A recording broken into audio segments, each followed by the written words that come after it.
Ladies and gentlemen, boys and girls, those beyond and in between the binary, this podcast episode is scheduled for 1 hour and is the next episode of Glow the Distance, a gorgeous Ladies of Wrestling podcast. Coming to the mixer first, hailing from Oakland, California. She has a BA in Sapphic Design and has more dick jokes than the H in PhD. Jetta Ray. And her co-host, also hailing from Oakland, California. Her friends call her Holden Cauldronfield. They threw the book at her and she dog-eared the pages. Lauren Parker.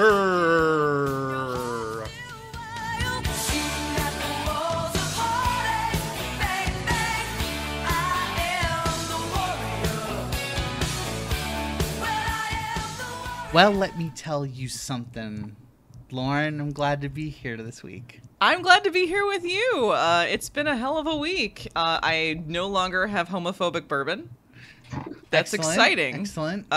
Granted, at the super overpriced grocery store, it is still $10 bourbon. And I hear the tinkling of a beautiful laugh.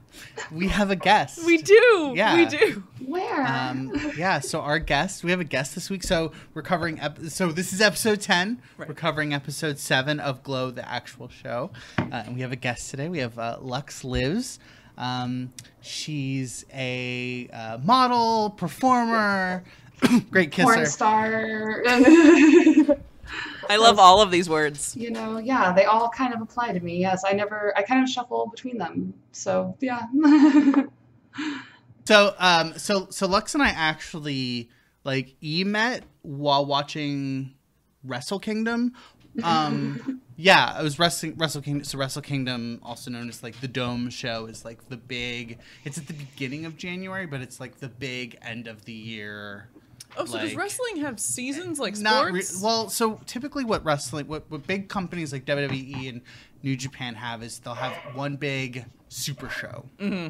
And then all that's kind of the year cycle. But it's kind of like taxes. They don't run on a it's not a January to December. So New Japan has the Tokyo Dome show. It's Wrestle Kingdom. That's usually the first week of January. And then literally the next day, is a show called New Beginning, and that's where they set up all the new storylines that are going to go forward. WrestleMania's season starts in January with the Royal Rumble, and then goes to WrestleMania, which is typically in March or April. Okay. So. But I mean, WrestleMania season starts the Raw after WrestleMania, so. True. Okay. Yeah. Yeah, I'd say WWE is a little bit more self-promotional, I guess, in the way that they organize their storylines. New Japan is a little bit more, they're just better. I don't know why I watch that WWE trash. I don't know. Well, the significance of the Royal Rumble. So the Royal Rumble is a show in January, and it's called that because the main event is usually the Royal Rumble, which is a 30-person battle royal, and then whoever wins that gets to face the world champion at WrestleMania. Gotcha. But usually by then everyone knows who's gonna win it anyway. Okay. Much like the World Series. Oh, sorry. Did I say that into a recording device? So we're watching episode 7, live studio audience. Mm-hmm. It's directed by Jesse Peretz, who directed the pilot. He also did some episodes of Girls and also directed Our Idiot Brother. Neither one of these are shows I've seen. I kind of tend to avoid anything that Lena Dunham has done because I didn't like her book and I saw her movie and I felt like I was good. I'm okay, I'm done now. And then she apparently does stuff on Twitter that I wouldn't like. So I just am kind of I have no horse in the race, but I am not invested in Girls. Yeah, Lena Dunham's career aged like a tomato on the counter. It aged like 30 Rock. Yeah. It aged like 30 Rock. It aged like many white feminists in the entertainment industry, it seems. Boom! Just a lot of them. I liked them in 2008. Everything was so nice. And now look at us. Now I don't like Tina Fey. I don't like Amy Poehler. And none of them wow. I thought you were funny once, but I guess I was wrong. Yeah, I mean, I'm not caught up in like anything that like. So Amy Poehler has done things that I've liked and has sort of been more baseline palatable than I think the rest. She is the most like palatable, but like having gone back and watched Parks and Rec, now that I'm like a sex worker, it's like it's riddled. Oh with yeah, whorophobia. no, they're riddled, and it's like something I never picked up on before. So it's just like kind of interesting how you get more attuned to those things, but then I come back and watch it and be like, oh man, like yeah, totally. Typical like asexual, neutered second wave white feminism bullshit. Like over it. I was just talking about this horrible shit to Jetta earlier about how I'm like, you know what? No, I've done it. I've read all the Andrea Dworkin I care to, and I'm done with this now. And I get to be the second wave is canceled. Yes, it's canceled. It's like Cheers. It ran for a long time. We see its value. It's the Archie Bunker of feminism. It like, you know, it laid down the framework, but like, I just stopped beating it over my head. You know what? Very problematic, you know, Origins gave us aqueducts. Like, it's like, we can take the good and leave the bad. The episode was written by Rachel Schukert. We've talked about her. She wrote Debbie Does Something. Yes. We really liked that episode. That was the episode where it kind of turned it around for you. Yeah. And this is also a really good episode. Yeah, I think that there's this Glow is sort of two series in one, and that like the first half is definitely written for people that don't know anything about wrestling, and so the first half is why you should care about wrestling. Then the back half is for wrestling fans, where it's like, see, now you care about wrestling. And that's why kind of wrestling is so great and get all like misty and just like yes. Exactly. So I kind of at this point I'm like, I don't know, like I think wrestling fans should probably skip the first 3 episodes and then just sort of jump in like 4 or 5, because I think that's kind of when it heats up for people that really, really care about the form, and that's what I recommend as somebody who is a wrestling widow. This is a bad guest to bring on then, because that was me and Lux's first date was watching wrestling together. On Skype. I mean, I'm not like I get it. It's okay. I'm the lonely. I don't get this in the sea of like fans. That's what's important. You're educating me. You're sharing your culture with me. You're like the ethnographer, you know. You're just observing. I'm the Jane Goodall of wrestling. Yes. Like I don't understand all of it, but I'm immersed. And yeah, you know, welcome. We embrace all. Thank you. It's been very lovely. All right, so we'll jump into the fan news minute. Yep. Let's put 60 seconds on the clock. I will take a sip of my Ancient Age and Coke Zero while it's still on the shelf. Oh, so like on that little sheet you sent me, you making drinking sounds, that was literal, is it?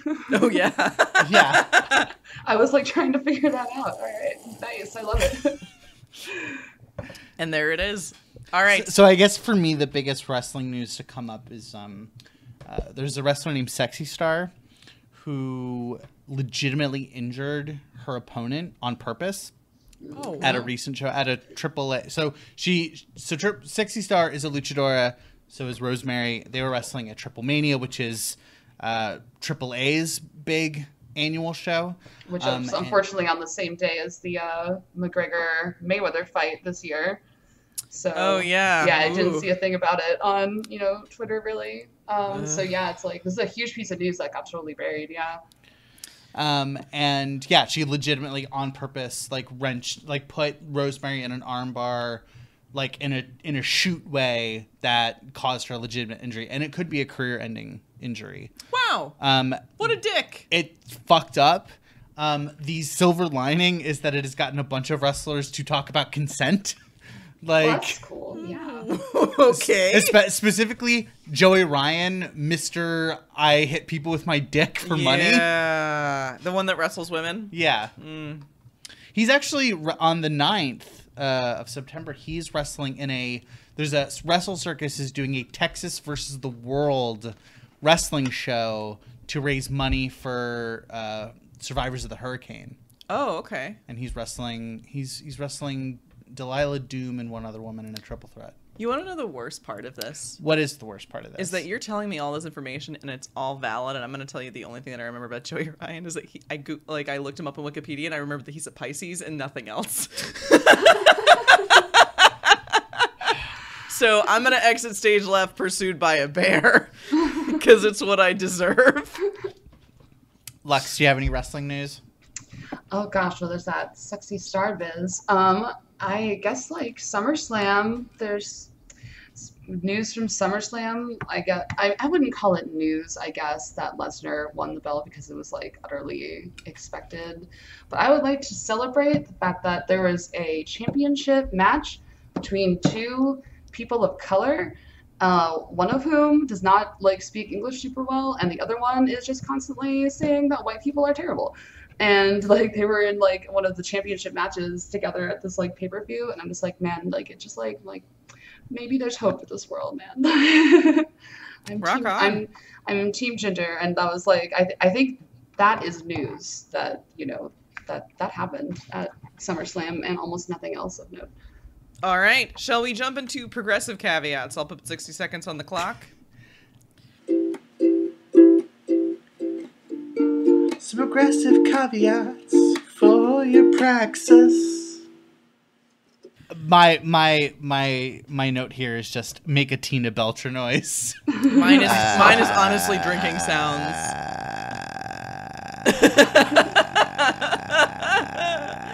Oh my god, there's so much. Okay. I could have gone longer. Content warning. Clan people appear in this one. Oh boy. I thought you were going to do a content warning for Vocal Fry. That too. Yes. I think, honestly, the thing that I want to, like, content warningest about the most is the line that, like, Marc Maron says where he basically, like, during the KKK spin-out fight, calls people the blacks, which is, as we said in the episode prior, when you put an article in front of words like that, you become a not trustworthy person, like a Jew or the Jews, and this applies also to other things. And wow. Yeah. It played with some stuff. it's because we've seen the whole show now. Because I was bad and I binged. I'm so proud of you. Thanks. Sam's relationship to his racism is yeah. Well, because it comes, so it's he is like Tinkerbelle. He can only possess one thing at a time, from the book, not the movie. So Tinkerbelle is a tiny fairy, and because of that, she can only experience one emotion at a time. So that's legit. That's the only thing that you should ever take from that book. And Sam is also, his capacity for empathy is very tiny. So he can only do one at a time. So it's women or people of color or person of color or black singular person. Like he just can't. Yeah. I was gonna save this for for when we cover the finale, but there is a dude like that. There is a Sam in every anti-racist group. Yeah. Whether it's a working a working group or he's generally Patton Oswalt. No, there's always a white man who has his heart's in the right place, but he's just he feels like his willingness to acknowledge racism gives him this room to be regressive in ironic ways. Yeah. I think it's sort of the benefit of the doubt is something that he feels compelled to deserve. He feels entitled to. And I hate that guy in every meeting, but I'm also periodically grateful because he reminds me of what not to be or what I could have been. Yeah. He's a really good benchmark for yourself. And also, honestly, I end up stuck with that guy in buses and then Lyfts a lot, or at family reunions a lot. Did I tell you about the time I got out of a moving Lyft on Christmas Eve? No. So, well, it was technically Christmas Eve because it was 2 or 3 in the morning. But I babysat. I used to babysit for a family that lived in the city, and they were having a date night on the 23rd. So I watched their baby. And then afterwards, they just called me a Lyft and just had the Lyft drive me from San Francisco to Oakland. And we were stuck on the bridge 2 a.m. because there was construction. Oh, so okay. we're stuck. And this guy is just going whole hog on this. This, this was way before. Like, this was like the December before the election. And he was going whole hog on this, like, we need to not let any more of X people immigrate until we figure out what their motivations are and what all ever. So I just got out. On the bridge? Yeah. You can walk across it. There's no rule against it. They just really don't want you to do it. But is there like a sidewalk for you to do that? There is not. Jetta Ray. Next time, I'm gonna need you to tell me to eat a burrito and come get you. God! Or call you another Lyft, for God's sake. Oh, that's a good Christmas Eve I will list, watch sorry. all the Major League if it will keep you from doing that. Well, there are 2 more films. Actually, 3. I think there's 3 more. You're fucking with me. What? There's as many Major League films as there are Lethal Weapons. Okay, all right. So there's the sequel where you find out they didn't win the World Series, but they're gonna try again. And the coach like almost dies of a heart attack, so he has to like. What do we call that? Graduate League? Yeah. So he's like he's like in a hospital and listening to the game on the radio secretly because his doctor doesn't want him to listen to it because it'll give him a heart attack. And then like there's like a third one where they reunite the team in the minor leagues. Yeah, it's. I did not buy enough bourbon for this. All right, so I guess we'll go into the recap then. Yeah. Sorry, Lux. Do you have progressive caveats, things that really, really upset you? Because we haven't actually asked you anything yet. So, hey, shoot it your way. Oh, no, I was just kicking back, I was like, wow, I'm just listening to a really nice podcast right now. I'm so sorry. Oh, no worry. That was a really good, those some good caveats there. Very solid caveats. Yeah. Oh, gosh. I mean, what isn't there? I almost just don't even want to get started because it's just everything is terrible and I hate it, and that's what I'm gonna go with. Okay. Lux, sweetheart, I know that this is asking a lot emotional labor wise, kind of early on in our relationship, but if you would do you feel comfortable talking about just like what it's like watching a show that just a wrestling show that just has sex worker jokes in it every episode? Yeah. Yeah, well, honestly, it's not that different of an experience than me watching anything on TV at all. That's I pretty much just tuned out at this point. It's I don't think there's any show that I can think of in memory that has not had frequent jokes about strippers, quote hookers, all this stuff like that. I don't know why I'm rewatching Friends, but God help me, I'm rewatching Friends. What? No! AKA white people living in unrealistic apartments. And I just sit there and complain about it the whole time that I'm watching.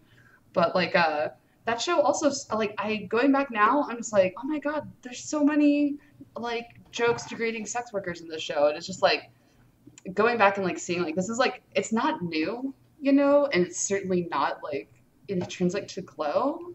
So in that sense, it's not really a different experience for me watching this than anything else on TV.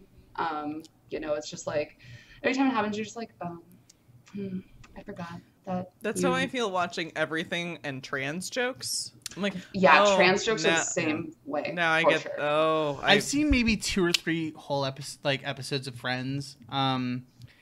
There's one episode where Monica is dating Tom Selleck for some reason. Yes. Yeah, that's where I and Jennifer Aniston is dating David Schwimmer, and so there's this scene where Monica and Jennifer Aniston, I don't even know all their Rachel. So Rachel and Monica haircut are in the bathroom fighting over the last condom.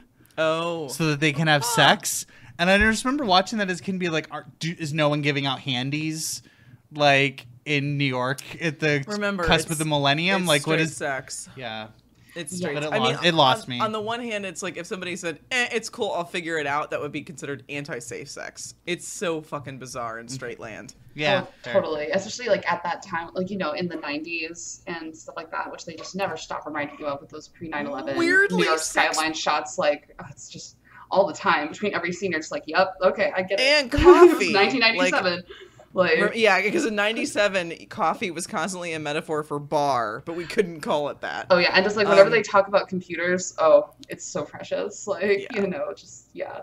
But, yeah, it's just like, I think it kind of like harkens back to that culture, this like sort of like shallow, you know, very surface level safe sex culture, but not like actually telling people to do the really like important things with safe sex, like talking about consent and talking about boundaries and stuff like that. It's just like condoms. It's the only thing I'm like. There's like, safe sex, but it's not sex positive. Yeah, totally. So you're right. It is like it's like totally like sexual illiteracy that is just, you know, such a thing in such more of a thing in straight culture because people just like don't think about it, you know, because it's just like their sexuality is so normalized that like I guess they just don't like even think twice. Well, there's also like weird terminology and framework around it. Like it's super normalized, or straightness is common. It's not normal. Yeah, exactly. Just like normalized, like in our culture. Putting out, like how we talk about it is super fucking weird. Like all of it's a strange context. Yeah.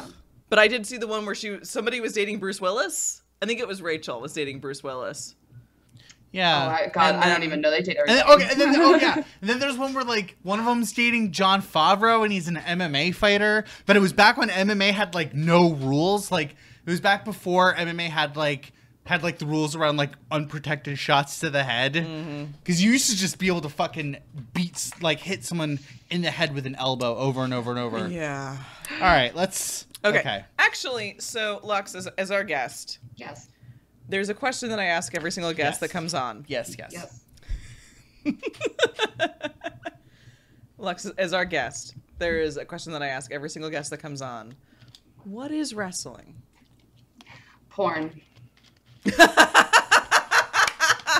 Unpack that for me, would you?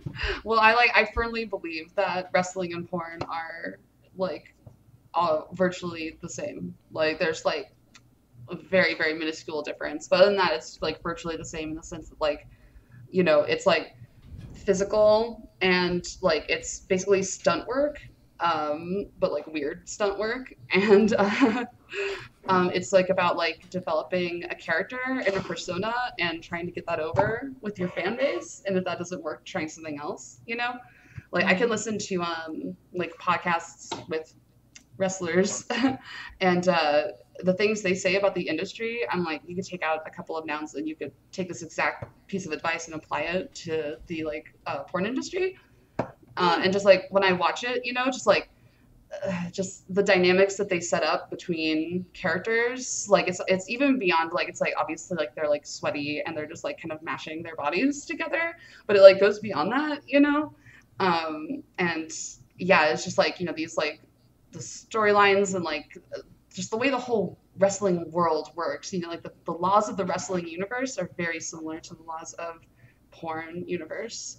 Like, you know, in wrestling, like at the end of any conflict, somebody's like, they're gonna wrestle, and in porn at the end of every conflict, somebody's gonna like masturbate, you know, but always moving towards this goal. Like that's our next Instagram meme, is that quote. I think so. I think Melrose would agree. Yeah. Yes. All right. Shall we jump into the recap? Yeah, our lit recap. Yes. It's the littest. So we get a cold open to start the show with the Glow women like literally chasing cars in the street to promote their upcoming free show. It's like that weird outtake from Dodgeball. It's a really strange little like moment.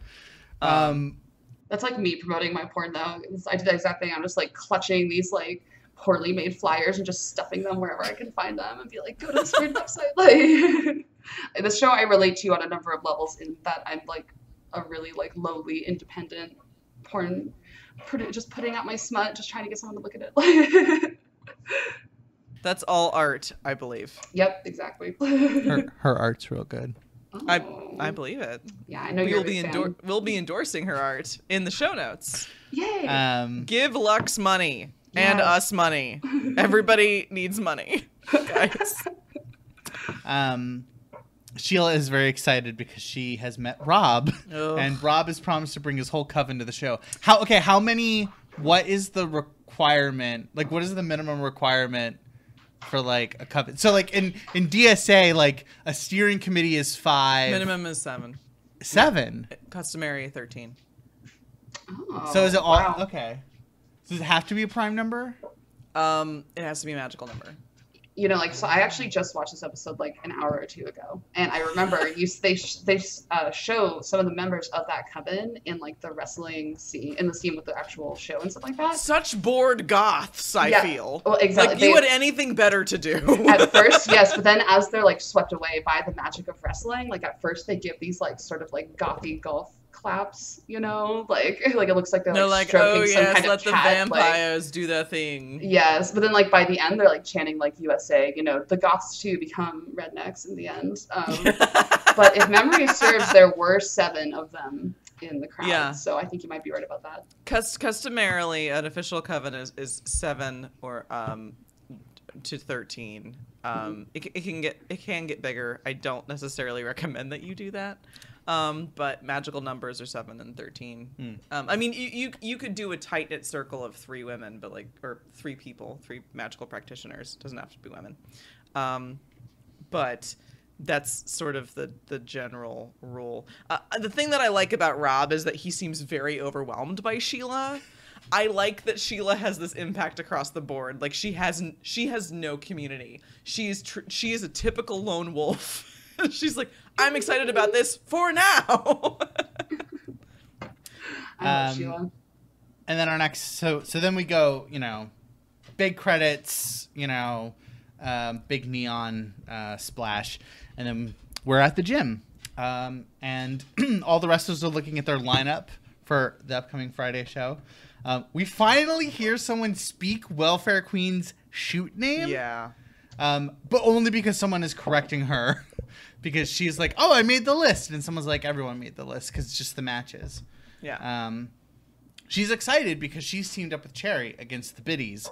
And Cherry is not thrilled at all because she notices that there is a commonality. Okay. So, yes, 100%. Like, that's definitely like a motive that happened. And Cherry is upset about her horrible ass character that she was given, who is terrible. And her outfit is equally bad. Like, that is a gorgeous woman. You put her in a mustard, weird men's swimming outfit from 1898, really? But anyway.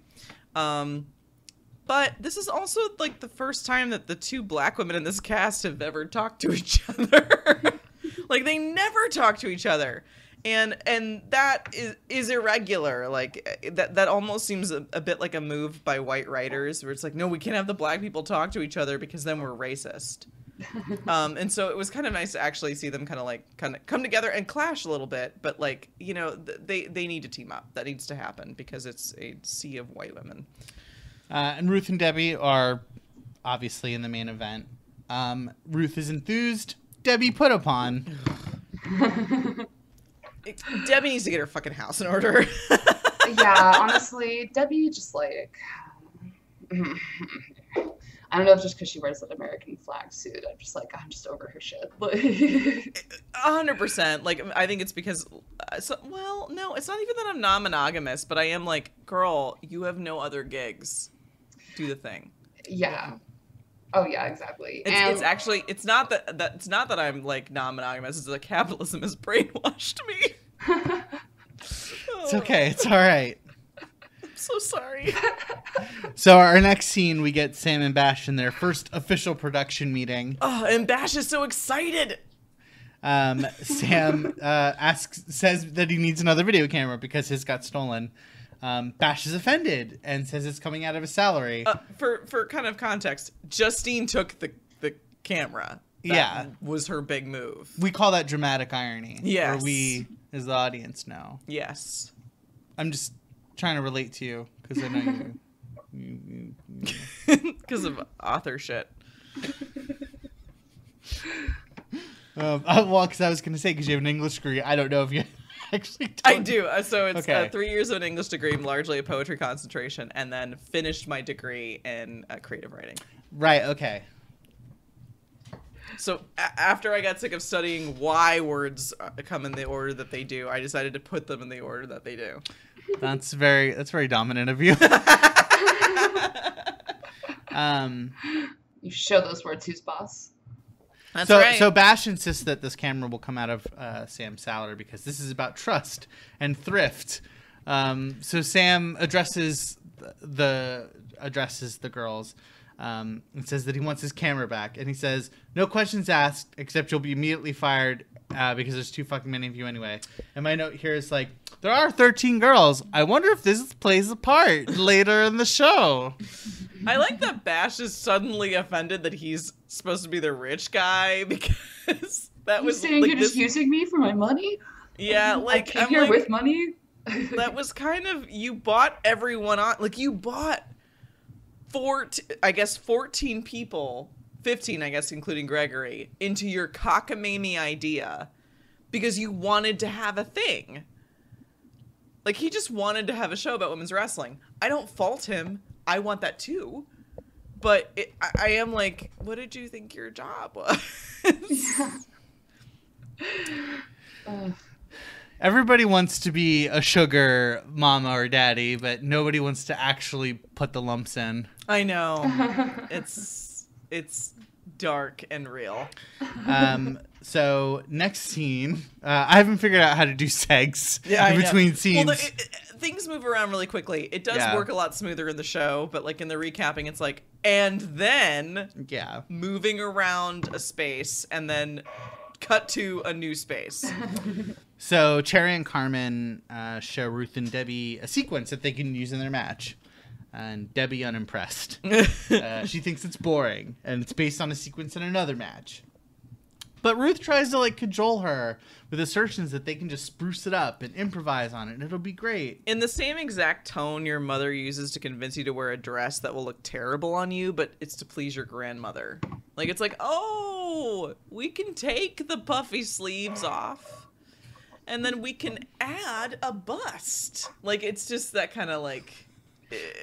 That's like Ruth's entire persona. It's just like, oh, it's okay. Like, like, yeah, I know. She's like, it's fine. I'm gonna fix it. I'm gonna fix it. I can do it all with the power of theater. Just love me again. Oh my god. Like, and it's a very like accurate depiction of a theater major who's trying to be an actress in their mid to late 20s. You know, just holding on to that optimism. And you know what? It's like, I mean, I didn't get that Disney show, so I have to come up with something else. Oh yeah, exactly. I'm a Spitfire. And you know, she was like the president of the theater club and all that. I mean, I think they say as much in the show. I don't remember exactly, but I'm pretty sure it's implied that she was like a big overachiever, you know, in like the whole like school and everything like that. And just like I hung out with a lot of theater kids. I was theater adjacent, you know, like I was not in the theater. As somebody who was theater resident, I'm like, oh yes, you were the smart one. It's just like, and it's just. Ruth is like a really well done character, even though like she's insufferable, but very real. Like we all know that person.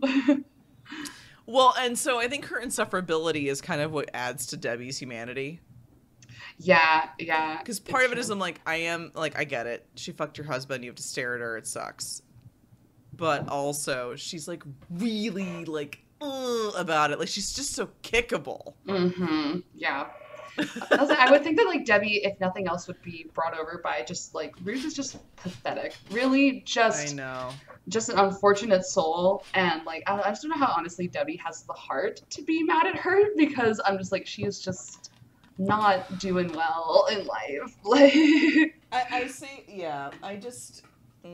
Yeah, she is definitely Anne of Green Gables, like all grown up. Yeah, totally. Ruth is just like a real piece of work. Like I find her quite annoying, but also I'm just like you can't help but cheer for her a bit because she's just so clueless. Yeah, like she's the lead character. Yeah, I appreciate a flawed protagonist. I do. So later that night, we're in the hotel room, and in Ruth and Sheila's hotel room. And Sheila is really good at Jeopardy. I'm proud of her. I'm glad. I auditioned to be on Jeopardy. What? You didn't know that? No, tell me everything. It's a multiple choice test. Oh. Well, no. There's some parts that are multiple choice, but it's you got to type in the answer. So it's like you take it online, you get like 15 seconds for each question to type in your answer. Okay. And then if you get like a certain percentile, they call you back. Then you go to local in-person auditions. Oh, how far did you make it? I haven't gone past the first stage. Okay. But so there's actually like whole blogs out there to teach you how to get good at Jeopardy, because Jeopardy has a very specific format in terms of like the kinds of questions they ask, and like how you play. I mean, like the game theory of it all. Yeah. I mean, that's how Arthur Chu got famous, is that he knew the game theory of how to play Jeopardy. Yeah. But so Ruth is trying on a look. She's got a red singlet, and she's painting. She's got a hammer and sickle painted on her face, and what I assume is eyeliner or whatever. Yeah. It ain't great. And she's like, "Oh, maybe I need a new Shanka."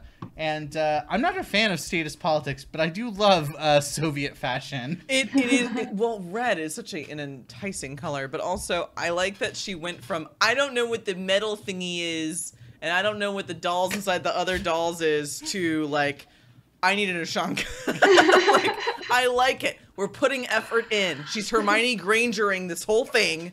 I'm in it. Sheila suggests that if they need fur, they could just hunt it, because there's a feral cat colony down the street. No! Debbie comes in and tells Ruth that if they follow with Cherry's moves, they will look like amateur assholes.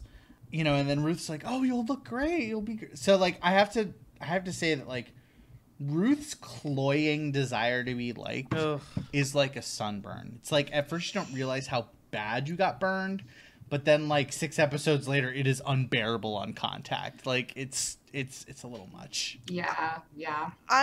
I'm and this is a challenge that I'm facing, and I think I'm probably diving too deep with interpretation here. Part of me has a very hard time figuring out how Debbie treated her. Like, what is Debbie reacting to Ruth having an affair with her garbage husband?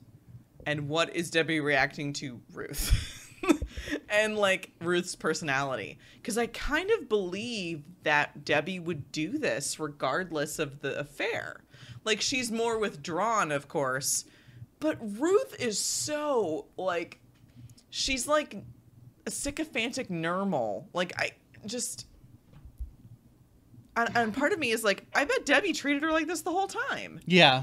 And so that's and part of me is like, oh, well, this is, adding further to, against the Debbie stance. Sorry, Daniel, you're wonderful and lovely. And honestly, I'm a Debbie stan too, because I'm like, well, she like fucking delivers.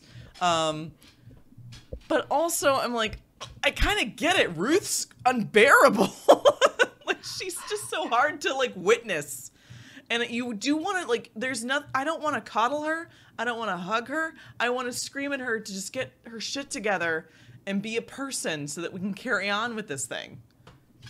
Like, Ruth is just, you're right, just hard to watch, as the show goes on, for sure. And, like, hard to empathize with and everything like that. And, like, I feel bad for her only in the sense that I'm like, I wish you could just look in the mirror and see what you are.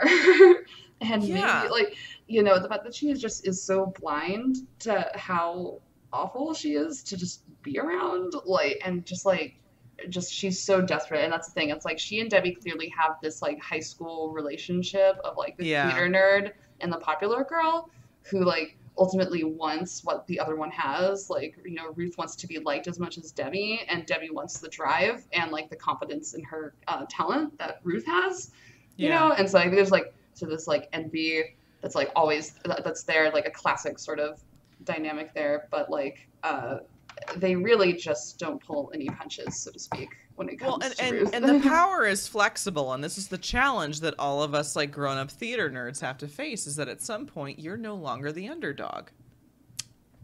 And Marc Maron's in love with Ruth. We can all pretend otherwise, and he's the one pretending the most.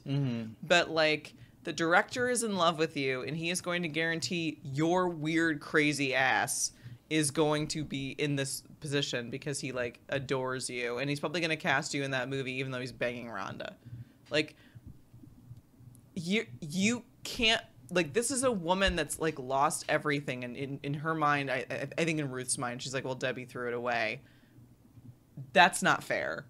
And they're very much on like, there's not that whole like hierarchy anymore. And so this is like my existential angst with all like nerddom, but specifically nerd men, where it's like you have to know where you're like, where you get to go and play like the victim because you are the victim, and then like know where you're powerful. And because Ruth doesn't own her power doesn't mean she doesn't have it. Yeah. I should say that I think part of why I find this kind of cloying is that like we've already abandoned the premise of the show. Yeah. Like, it was that, like, Ruth wasn't good at this. Ruth didn't understand this. Yeah. And that the story was going to be about how this, like, scrappy, overachiever... weirdo, like, struggles to get by. But, like, we're already at a point where she's leading the class. Right, because Debbie is utterly worthless. Yeah, and we see that later in the show, where basically, like, Ruth is no... I mean, honestly, I think that by the end of the series, Ruth is no longer the protagonist. No. But so Ruth says she's happy to do some extracurricular training with her so that they can like learn some other moves. And when she was like, "Oh, I'm happy to like work on extra," I just thought of her being choked against the ropes like she was last. That's my idea of extracurricular. Wink. Yeah.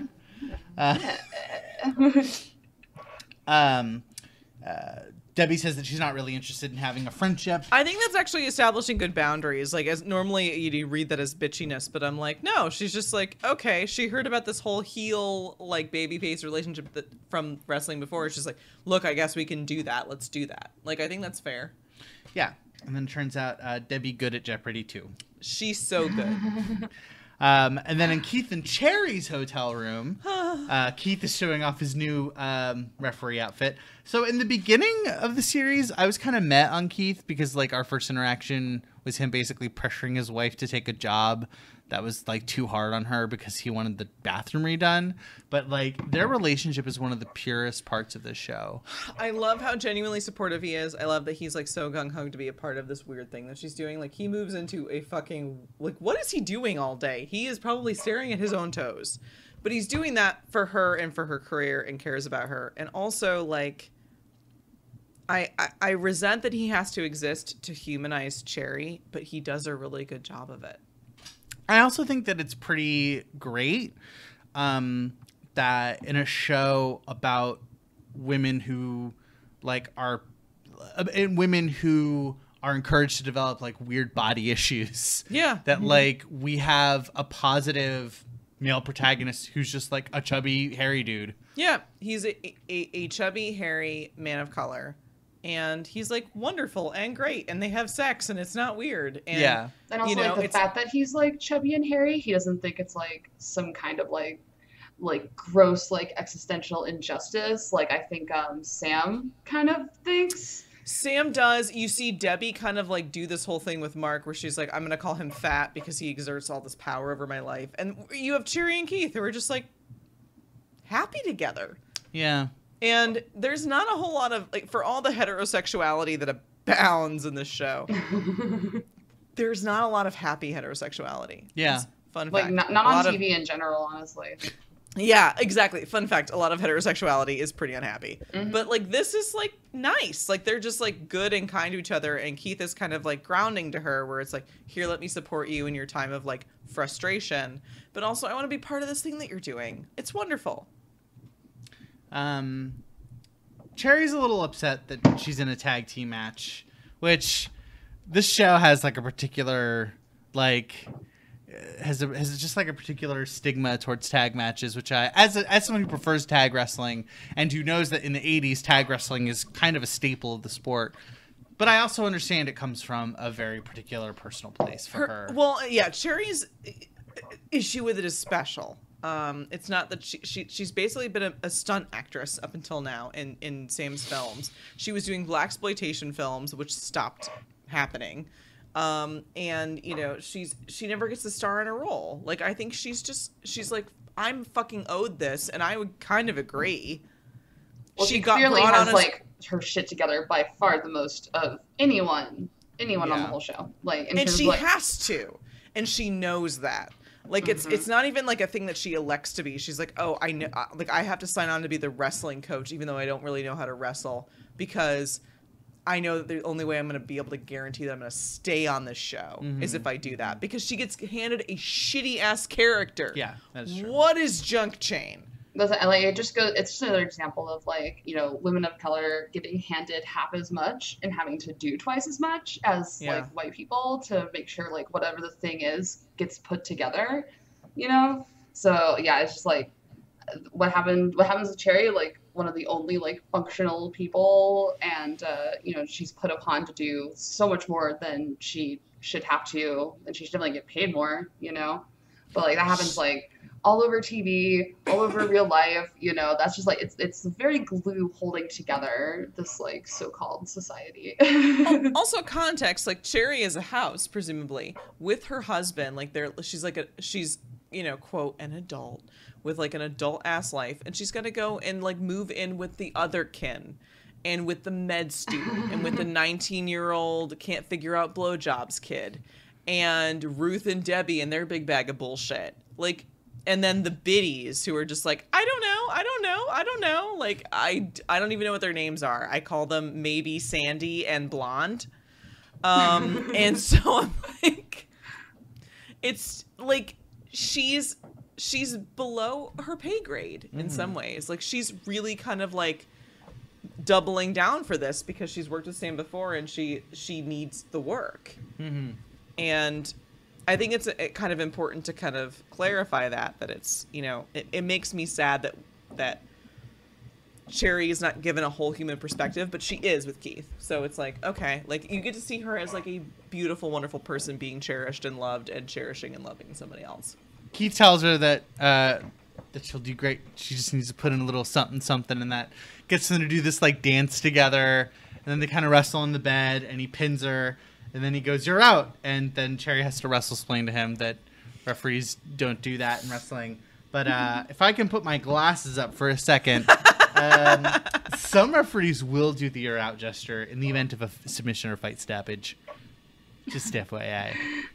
Well, yes, actually, but does it normally happen in hotel rooms when one of them is in a bathrobe? I think Lux would be in a better position to answer that than me. Yes, Lux, would you like to talk about a little bit about your work? You know, a professional wrestling can look a lot of different ways. And, you know, like, it just kind of depends on the rules that your particular sort of promotion has put in place. That much I'll say. And not to be coy, I'm actually really not coy at all, but I think that applies to many things. Carmen takes Debbie and Ruth to her house. Because she's a fucking hero and is super generous. To ask her brothers to train them. And Carlito is eating an apple. Oh my god. That is I see you shaking your head. The audience is not going to pick that up, but that's a little wrestle nerd thing that I appreciate. One of them's eating, the one with the mohawks eating Pringles, which I appreciate because I love Pringles. Are they vegan? Yeah. Some of them are. The regular flavor, the barbecue flavor, and the bacon flavor are all vegan. None of the others are. So when I was living here for 2 weeks, Lex, I'm so glad you're here. Binge drinking on your couch. I had a day where Zelda and I were just watching how it's made videos as self-care, and there was the Pringles one, which was quite hypnotic. This is so much better than when you tried to raise her on anime. Okay, so part of why I might seem a little flustered today, well, aside from the fact that this is like technically, I think, a date. Oh my god, you're right. How cute. this morning at 9, I got a text from Lauren saying that Zelda has escaped and that she wants me to come over and work from her house. Okay, I didn't say I wanted to. I said if you can, I'd love you to do that. But if not, Zelda can fucking wait. I don't care. I did not think Zelda could wait, and I was like, no, Zelda needs me. Lauren needs me. So I walked. I probably should have led with that. So I walked the 30 minutes from my house to yours, and I get here, and she's fucking waiting for me to let her in. Knew it. I knew she would be. When I left this morning to go to Redwood City, which is the only reason that I asked you to do this, is because I was going to be gone all fucking day, and I was like, Jetta has keys. Maybe she wants to like work in a quiet space. Maybe the like apartment's enticing. And I was like, hey, if you're not doing anything, or if you need a place to work, you can go work at my place. And oh, by the way, my horrible garbage cat has run away. And when I shouted, Zelda, I'm leaving, she didn't come running back. I love you. You're really important to me. You're always there for me. I'm glad that I'm glad that you could be here in this like weird cucking situation. Watch me and Lux just flirt vicariously through you. Oh, baby. Thank you. And thank you for being in my life and for taking care of my goddamn cat, who's a piece of shit. She's adorable. I love her. Like, if you want to look at pictures of Zelda, they're on the Facebook page. But so, like, Jetta gets here, and, like, Zelda's waiting for her. And I'm like, I knew she would be. Because you know for this next 6 hours, she would have been panhandling outside my door going, can you believe that my owner locked me out? And I was like, bitch, you live inside and you only get out because you escape. Anyway. I'm looking at the Facebook page and Zelda is in fact cute. She's got a Ron Swanson face. It's great, but also terrible. So, Matt and Kurt. Yes? Yeah, Matt and Kurt. Yes. Yeah. No, Tom. Fuck, Can't keep all these names straight. Yeah, it's Tom. Dude, the Lumberjacksons. Yeah, so the Lumberjacksons, Kurt and Tom, take them to their backyard ring, which coincidentally has the same Foley sound effects as the one they have in the gym. And I know they have this like the ring in their backyard is worth twice as much as their house. Yeah, well, so I was watching. So on Tuesday, I brought our producer over for seduction, and kind of producing. Yep. And we watched Liberal Arts, which is one of my favorite movies to watch with hatred. It was written and directed and acted in by Ted Mosby, or the guy that plays Ted Mosby. Oh, boy. Is a big ambassador of our favorite nonprofit, Fight the New Drug. Oh. That old chestnut. Oh, God. So he's from Ohio. He went to Kenyon. And so he wrote a movie, a terrible movie. And there are movies that you like, that you watch, and they're so bad they're good. And this one's so bad it's bad. But I feel that as somebody who generally, dates cis men, that I have to make them sit and stare at it, much like rubbing the puppy's nose in it. So, as someone who consumes the porn of we haven't decided what word we use for each other. Squirrel friends? What was that, Lux? I was trying to think of one too. Just sort of, you're like, I usually say like, my like gentleman caller. So you can call me your gentleman caller. I was gonna say squirrel friend. Squirrel friend. Yeah, so as someone who consumes the porn of my gentleman caller, there you go. I love this. I find that her porn is not a drug and that I'm addicted to it. It's in a drug that like I'm really into it, but I'm always like, am I doing it right? I just when you get high. Well, I get high a lot. I know that you don't get high so much, but like whenever I get like really high, I'm always like, am I performing well enough? Like, am I funny? Oh, no. Like, do people think I'm hilarious? 10 times I've consumed marijuana because I'm the goodest of girls. I've always been like, am I acting normal? And apparently it's like, yes, you're acting like a normal high person. Yeah. Oh, yes. Pornography addiction. I have a few things to say about that. As a registered psychology major and as a pornographer, that's just a crock of shit. I'm sure I'm preaching to the choir here. But, yeah, just like, if we're going to classify, like, everything that gives you dopamine as an addictive substance, then like it's gonna just... Food is in big trouble. Food's in big trouble. TVs is in big trouble. Getting paid's in big trouble. suck on that capitalism. What could this be a threat to money? Like wouldn't want that. So I'm just gonna put that out there, capitalists. That if this is a slippery slope to money being a drug that we need to eradicate from the streets. So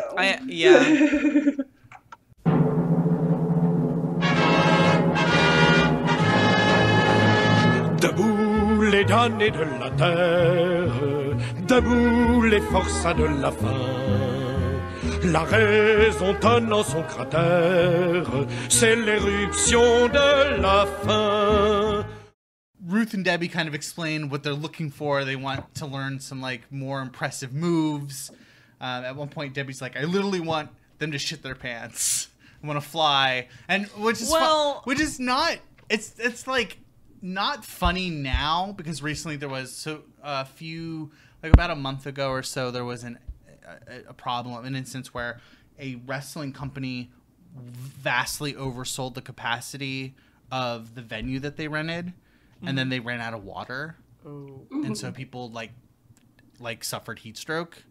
And there was an instance where someone basically got so like heat stricken they shat themselves in a tiny standing room only venue. I don't think that's what Betty Gilpin or Debbie was intending. But I think her whole deal is like, I'm the big name actress. I need to deliver. Yeah, which is like Debbie steps up. Another episode of Glow.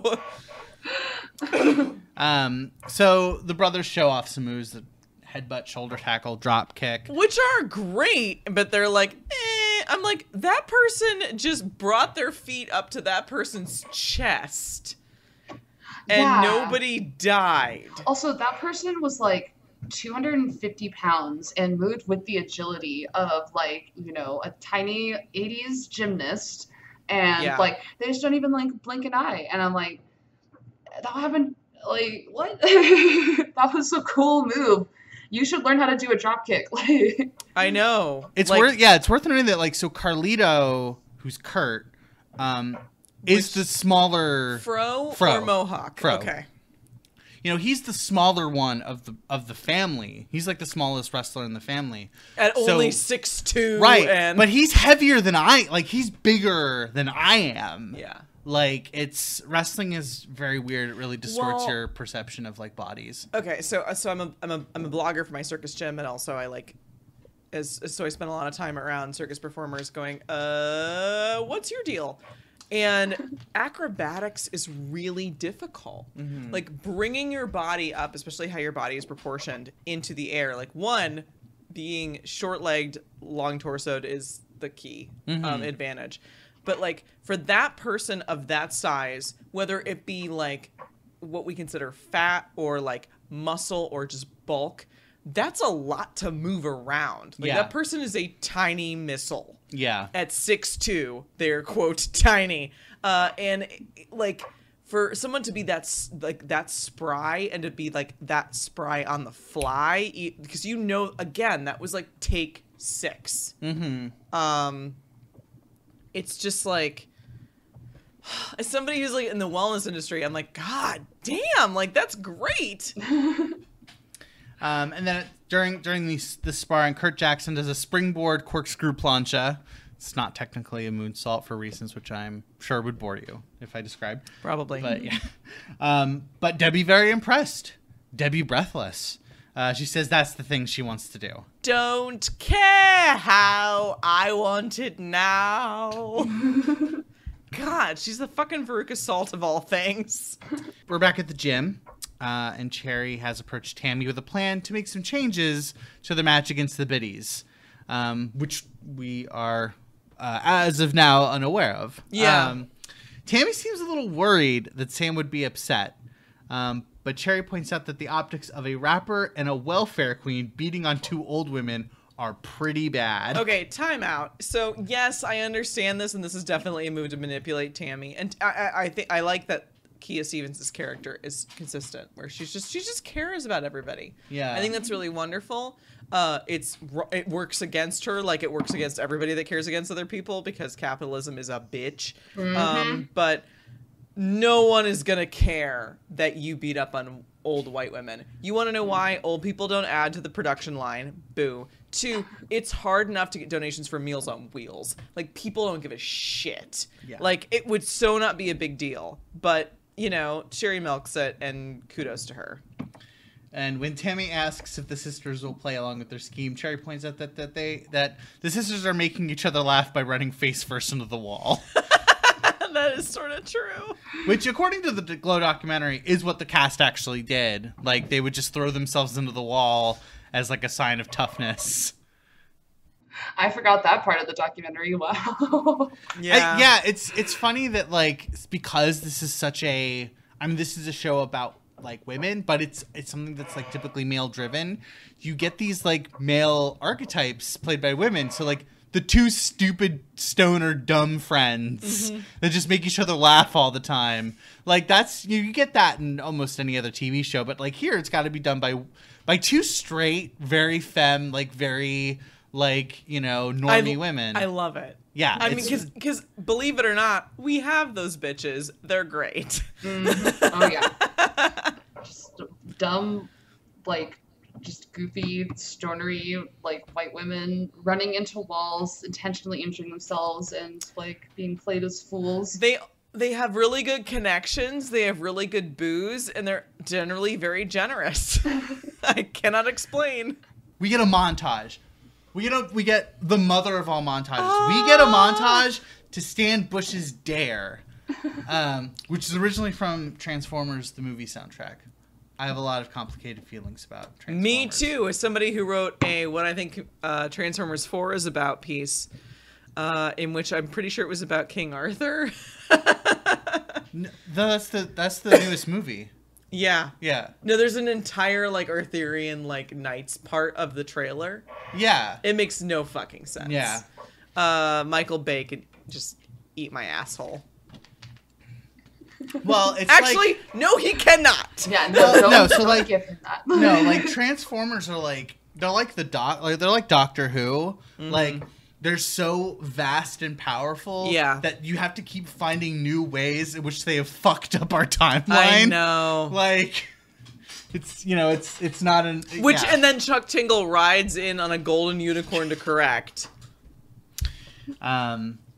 So, yeah, we get a montage of Debbie and Ruth learning to do the plancha. And initially, they're very bad at it. But, and I like this, and then there's this moment where, like, Debbie is trying to do it, and she's like, it's like a trust fall, except I have to look at you and remember all the reasons I don't trust you. I mean, okay. You know she ain't currently fucking your man, because you're literally falling on top of her thinking heavy plutonium thoughts. Like... Part of me is like, okay, I get it. You have to remind us that, like, she cheated with your husband because we haven't seen him in a long time and nobody cares anymore. But, like, and I do get that she's kind of, like, gotta be like, oh, this is a reason why not to like Ruth, because she's the protagonist and we have to be reminded why people don't like protagonists. Because we are built to like them, even if they're deplorable the way that Ruth is. I really feel like, though, that line was, like, a little... it stuck out to me, too. I just think it was a little much. Like, they probably could have communicated that with, like, just, like, sort of a loaded stare or something, you know? Yeah. I think I could have gotten the gist of that whole thing. Could have been like, oh, she doesn't trust her, but she has to trust her. What? Like, instead of it being this really How many obvious reasons and kind do of, you like... need? Yeah, it was just a kind of a, I don't know, that line It's like like really she stuck fucked out. your husband. That's the only reason. Yeah, I mean, like, the Yeah. horse is dead, put the stick down. So, Exactly. but then each Jackson brother helps them each learn their half of the move. So, like, you know, Mohawk Jackson, you know, does the bit where, like, you know, Debbie just jumps on him a bunch of times and he catches her to show her how to get her comfortable with going horizontal midair. And then Afro Jackson, like, you know, Carlito, like, does the jumping on top of Ruth, you know, on top of a mattress. And, like, that's really, this is probably my favorite part of the episode. Yeah, it's like, really wonderful. Just these, like, big buff dudes, like, showing, like, these women how to do, like, these moves. I like that they cut between them. So it's the practice of the fundamental movement with the trainers, with the lumberjacksons, and the practice of the artistry. And it's very clearly indicated with their outfits. So, and the first time they show up for the first, like, teach us how to be wrestlers bit, they're all, like, pretty and, like, very femmed up. And then they keep being femmed up when they're practicing kind of the art of it, the acting of it. Yeah. But then they show up for the Lumberjacksons training with looking in jorts. Yeah. They look like Kevin Smith, to be totally honest. And I like that, where it's like, okay, this is like the gritty fundamental, like, we're going to build the foundation, and then it's like we're going to build upon it with our like kind of beauty and majesty and like the art of it. I like that is sort of distinct with the outfits. Yeah, and you know, so the Lumberjacksons teach them other moves, like how to do a clothesline and how to do like the shoulder tackle. I do want to mention that, like, this is the point, I guess, in our relationship where we should talk about choreographed matches. Okay. So there are some wrestlers who choreograph the whole match. So usually with wrestling, the way it works is like... I take it the ones that are anal retentive? Yeah, well, the ones that are really perfectionist. Like Macho Man Randy Savage was a really intense perfectionist. He used to actually have flashcards that he would use to quiz his opponents on their matches. Wow. I'm gonna disclose furthermore. It's not just Joey Ryan's astrological sign. I believe, if I remember correctly, that Macho Man Randy Savage is a Virgo, and that makes sense to me. You should really start a Twitter of, like, wrestler astrology, because I for one would appreciate the fuck out of that. All right, if everybody is down for wrestler astrology, please email the show. You can call it Joey Mercury in retrograde. Yeah, I really like this montage one because the song is fucking badass, but also, like, I like how unafraid the brothers are to show women how to beat people up and to be beaten up by them. It's really interesting context because, of course, Carmen has been, like, not allowed to wrestle or anything. And to me, like, part of it is that jumping into the arms of a dude and not having him wince is a baffling life experience as somebody who's, like, a larger human being. Right. You know, I'm 5'11". I've always sort of, you know, I've got this whole, like... I weigh like plutonium. It's a whole thing. Like, it's like, you know, I weigh more than the $1.5 that women are customarily supposed to be, you know, when it comes to, like, types. And to have, like, a man repeatedly, like, catch a woman and, like, have that, like, throw in his face and, like, have him not wince or falter or be surprised by her weight is so beyond my scope of being a woman, and so beyond my scope of femininity. Yeah. Which it's in some ways, I hesitate to use the word triggering because it's not exactly triggers, but it's in some ways hard for me to watch because it's kind of like mortifying. But it's kind of like, well, when it comes to ideal femininity, it's all I've ever wanted. So I will one of my very last experiences, like, living as a man, was I was in a production of Puccini's Turandot. Of course you were. Where I was part of the chorus. And specifically, I was an executioner's assistant / soldier. And there was, I've already forgotten everyone's names, but, like, there's the prince has, like, a servant, and Turandot kills her because she knows the name of the person. So, have you ever seen Turandot or know what it's? Yeah. So she knows the name she knows the name of the prince, and Turandot tortures her to death to get it out of her. And then I had to be the person, you know, big strong man, right, that, like, had to carry her and show her off, like, see, we've killed her. But she was actually bigger than me, and I'm just like, I'm strong for a woman, I'm not strong for a man. I didn't do very well, and, like, I injured her. I didn't drop her, but, like, she was, like, having to, like, strain her neck to, like, be held up. To hold herself up. Yeah, and, like, I get that. There was this, like, my inability to do this, like, there was a lot of shaming that was involved there. Like, a lot of, like, kind of ostracization from the cast for not being able to do this. And they just they're like, well, fine, we'll just give it to you the person who is literally twice your height. Like there was this other guy named Caleb who's just like fucking literally 7 feet tall, 300 pounds. Like they just gave it to him after that. And that was like, I was like, you know what? That's great. I've already proven that I fail as a man. I'm going to live as myself. So, one, I'm glad that situation happened because it helped, empower you to be the person that you are in a world that is very dangerous to you. But also, it's like, as somebody who's been on kind of both sides of that coin, weirdly, in an unexpected way, it's like, there's like a mutual overall shaming where it's like, we shame men for not being able to like, literally throw every single woman that they see over their like shoulder and carry them off into some sort of cave that they don't know. Like, I don't know. But also, I tend to, as somebody who's a larger woman, I tend to date people that are my height or shorter.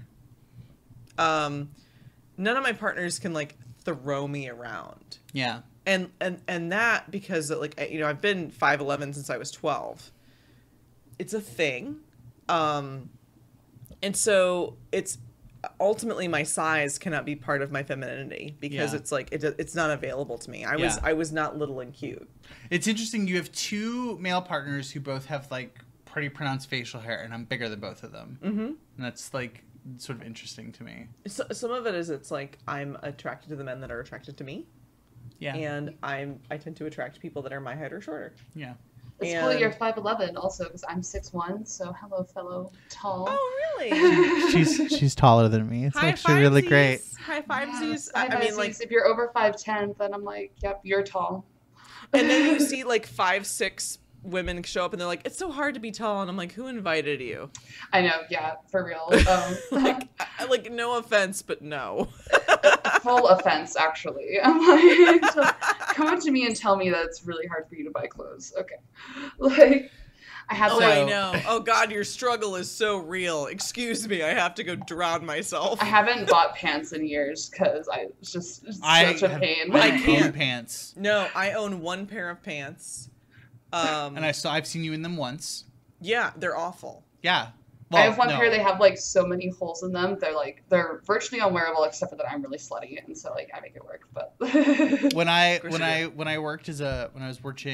working as a earmuffs Lux as a butcher, I had to wear pants, and I had to borrow those pants. Well, so for my most recent job, which just ended, if you're looking for a content person, I had to wear a shirt, of course, which is customarily they don't make dresses with the screen print of whatever you need. They make shirts. So I was like, all right, I guess now is the time to go and buy pants. Here's what happened to the last pair of pants I owned. They were yellow cords, which my one partner now has, which he's worn around his mother, and she mocked him for. So there's that. His mother is lovely, but also she's like, did you know he had bright yellow pants? I'm like, yeah, I used to own them. So we're now in Sam and Rhonda are in Sam's hotel room. And Rhonda's going through his drawers looking for a bow tie or suspenders for her outfit. You remember that time when I was like really into wearing suspenders with my skirts? You mean Tuesday? I came to have a good time, and I just feel so attacked right now. I know, that was a classic dunk culture right there. Yeah. Sam tells her that she'll look like that asshole from AC/DC. Angus Young is great. I mean, to be fair, if this takes place in 1987, Blow Up Your Video doesn't come out for another year. So, like, right now, yeah, the band's kind of out of favor. Okay. Yeah, all right. I mean, like, because Bon Scott's died, they have to use Brian Johnson. Well, this is after Back in Black. Well, right. Yeah. So it's like, they've kind of, like, got to, like, really rebuild. Because it's like, as much as you can kind of, like, replace the lead singer, you still have to kind of prove your validity. Yeah. Rhonda knows that he's nervous about the match. She has to do a lot of emotional labor here. And part of me is like, well, okay, she should, because she's, like, doesn't care about any of his art. But also part of me is like, God, he's a lot of work. He says he doesn't want to talk about it, and she knows just what to do. She goes into another room in the hotel room and gets a tape. And it's a sexy home movie that she made for him. Well, it's a sexy home movie wherein she does a rap, and she does a rap about her character and about Glow. It's actually really amazing. Glow, glow, that the name. Women's wrestling is our game. If we play rough, please don't blame us. Our style is wild and you know you can't tame us. Are you rapping? Okay, so first we get to see Sam really cope with abandonment, and how he copes with abandonment is that he does it with an oceanic depth of a pissy child. He is like just super as somebody who's like, sometimes it's like when you're a strong female protagonist, you end up exhibiting like the worst forms of toxic masculinity. And so I have been Sam. And so, like, when he was like, no, I don't want to talk about it. Wait, where are you going? Like, I'm like, I had that last night. Like, I was that person literally last night. And I'm not happy about it. And I feel like I owe a lot of people a round of apology, which I'm formally writing letters. You know who you are. But so on the one hand, it's like, oh, it's affirming because I'm like, oh, other people are flawed, and men who are considered in society more valuable are flawed. So I can be flawed too, maybe. But also it's like, oh, like you get to see how he kind of handles any sort of like remote abandonment from somebody he doesn't value that much. Yeah, Sam has like some serious like white male syndrome where he just like can't resolve his like entitlement to success with his personal shortcomings as like an artist and as a person in relationships, you know? So it's just like he's got that like chip on his shoulder despite having like all the advantages and all the opportunities, and he was able to make them work, and somehow it's the world's fault because he is lady shit. He just, I mean, like, he reminds me of my ex. I've thought a lot about this particular like sort of personality. So there's an issue that we have to kind of work out now. So in my notes, I wrote that she wears a white lab coat over her underwear. No. And you... Nope. I call bullshit. Why is it... Okay. Why is it not underwear? Because that is not a bra. It can totally... It's a bandeau top if it exists singularly, or it's a bikini. It's definitely a bikini, in my opinion. Thank you. She's wearing a swimsuit constantly, and she talks about how she had to basically camp out by the beach and ask men for money. I think she's just constantly wearing a swimsuit. It's a weird frilly swimsuit. It's a weird and frilly swimsuit, but a swimsuit nonetheless, I agree. It's also yellow, and she's very tan, and she's British in real life, and that's not a thing. As somebody with English origin, we don't tan great. We do other things like colonize. Okay, all right. So Sam is initially upset to find out that Rhonda found his camera in her locker and kept it from him so she could make this video and surprise him. But he eventually admits that the song she made is catchy. Yeah, I mean, like, I don't have a problem with the song. I do admit that she like, why wouldn't you be like, oh, hey, booyah, like, when you were all like, I'm gonna fire people, here's your camera. Like, anyway. So the next scene, Sam arrives at the gym the night of the match to see Bash plugging a Casio keyboard into his sister's karaoke machine. Yeah. So we get our first hint that something is amiss in producer land. Bash tells Sam that he has to announce because they didn't get it, because he's not announcing because he has to hang out with Glenn. He has to hang out with the clit joke. Yeah. Yeah, okay. And he tells Sam that he'll do great. Because I'll be hanging out with clits. Yeah. So, and then the next scene, the wrestlers are in their locker room getting ready. Ruth and Debbie come up with a safe word, which is... Totally forget. Well, it's someone's last name. What? Schmucker? No, it's like some name that's on a... I didn't write it down, but it's like... It's like, the joke is that it's a foreign-sounding name that sounds offensive to them. Yeah. So, that's why they like it. Could it be clit joke? Sam comes in with like some faltering words of encouragement. I know he doesn't believe in anything, and that's okay. We get a little no real food stuff in this episode. So, but there is graffiti. There's bathroom graffiti of "fuck Nixon" on the urinal in the stall that Sheila's using. I really like that part where she slams it open and she's like, "Fuck Nixon." I'm like, yes, that's what I'm talking about. Yeah, 100%. Quality content. So Sam and Rhonda which gone kind to of actually, now that I think about it, backdates the timing of the show. I think it just goes to show just how long it's been since this place has been cleaned. Yeah. Okay. Oh, maybe. That's a good I would point. hope that it's meant to demonstrate that it isn't just like Yeah, a 'cause it was total like, historical oh. oversight. Yeah, for sure. So Sam and Rhonda are in a corner and they have like a pre-match good luck kiss. Justine runs over to tattle on Rhonda, saying that everyone saw her steal Sam's camera, and then runs off. And Sam asks Rhonda why Justine's trying to frame her, and Rhonda points out that, well, at least in her view, she thinks that Justine just has an obvious crush on Sam. Yeah. And then Sam's like, what do I do about that? And then Rhonda goes, be kind and generous with her, as you are with everyone. And this is some good-ass girl solidarity here. Like, this is, like, Rhonda really came through in this episode. Like, she's fucking taking care of Sam, and is also, like... Which is no fun, like, I'm sorry. there's As somebody who is Sam, I'm like, I wouldn't want to take care of me. My coworker has this crush on my boss who I'm fucking, and is trying to get me fired and dumped. And you know what? I'm not mad at her about it. Like, I think that this is really... And as someone with real stakes, because before this, she was homeless, sleeping in her car. Right. Like... Oh, that's right, yeah. She was living in her car, asking men for dollars so she could pay the parking meter or whatever. And it ended up, you know... You're right. Rhonda is really the best character on the show. She has a view of Sam that I wish Sam had of himself, and then used as like a guidepost. But his whole reaction is, why is she trying to frame you? Like, what am I supposed to do about it? Like, his reaction is that she's supposed to be jealous, and she isn't. She's jealous of Ruth. She's not jealous of Justine. That's an interesting kind of distinction. And I think Kate Nash does a really good job of making her kind of like human and kind of adorable. So now we're at our proper intermission to you. All right, everybody, dump rum in your slushy or whatever you're going to do and get your intermission libations.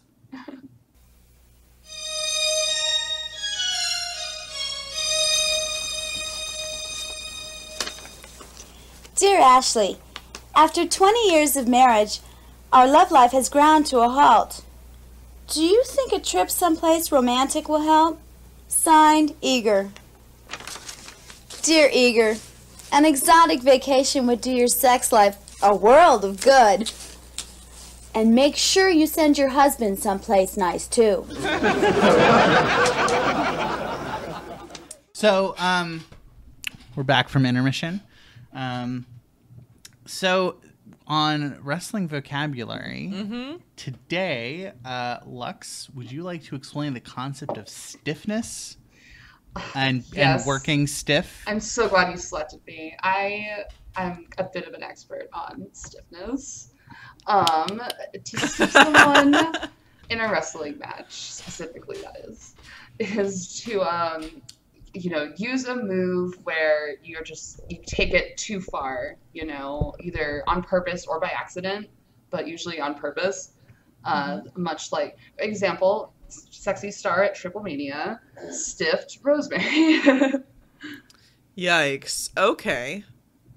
All right. Yeah. Oh, so it's basically a way to describe someone as unfun. Yeah, I mean, and sometimes workers work stiff. As in a working stiff. Yeah, sometimes they work stiff because they're new. Like, there's a famous match between Ken Shamrock and Vader where, they put Ken Shamrock, who is extremely stiff because he's new and just doesn't know, up against Vader, and there's this like famous moment where like Vader screams at the top of his lungs at Ken Shamrock, like, ease up on me. Because like Ken Shamrock like basically like fucked his legs up so that like Vader couldn't walk for a few days because they were that swollen. And sometimes they work really stiff, like in the case of like someone like Farouk or Bradshaw, they work really stiff to haze people. I've heard about it. This is potatoing. Yeah, potatoing. Okay. Thank you for that, sweetheart. You're welcome. I just love talking about stiff things. Is now the time to disclose how you met Lux? Well, yeah. So I met because I was live tweeting Wrestle Kingdom. Okay. And Lux, we just like found each other, and then we sent each other like we're just sending each other like lewd wrestling porn gifs at each other. Sort of, I guess, euphemistic or innuendo-ish. I sent mostly her, of Asuka. Yeah, I also sent you a Daniel Bryan Valentine. Oh, I remember that. Yeah, a little Daniel Bryan Valentine that just says yes, yes, yes, be my Valentine. I have compersion, but it's really weird. Yeah. Oh my God, you should host a podcast. And then what did we do?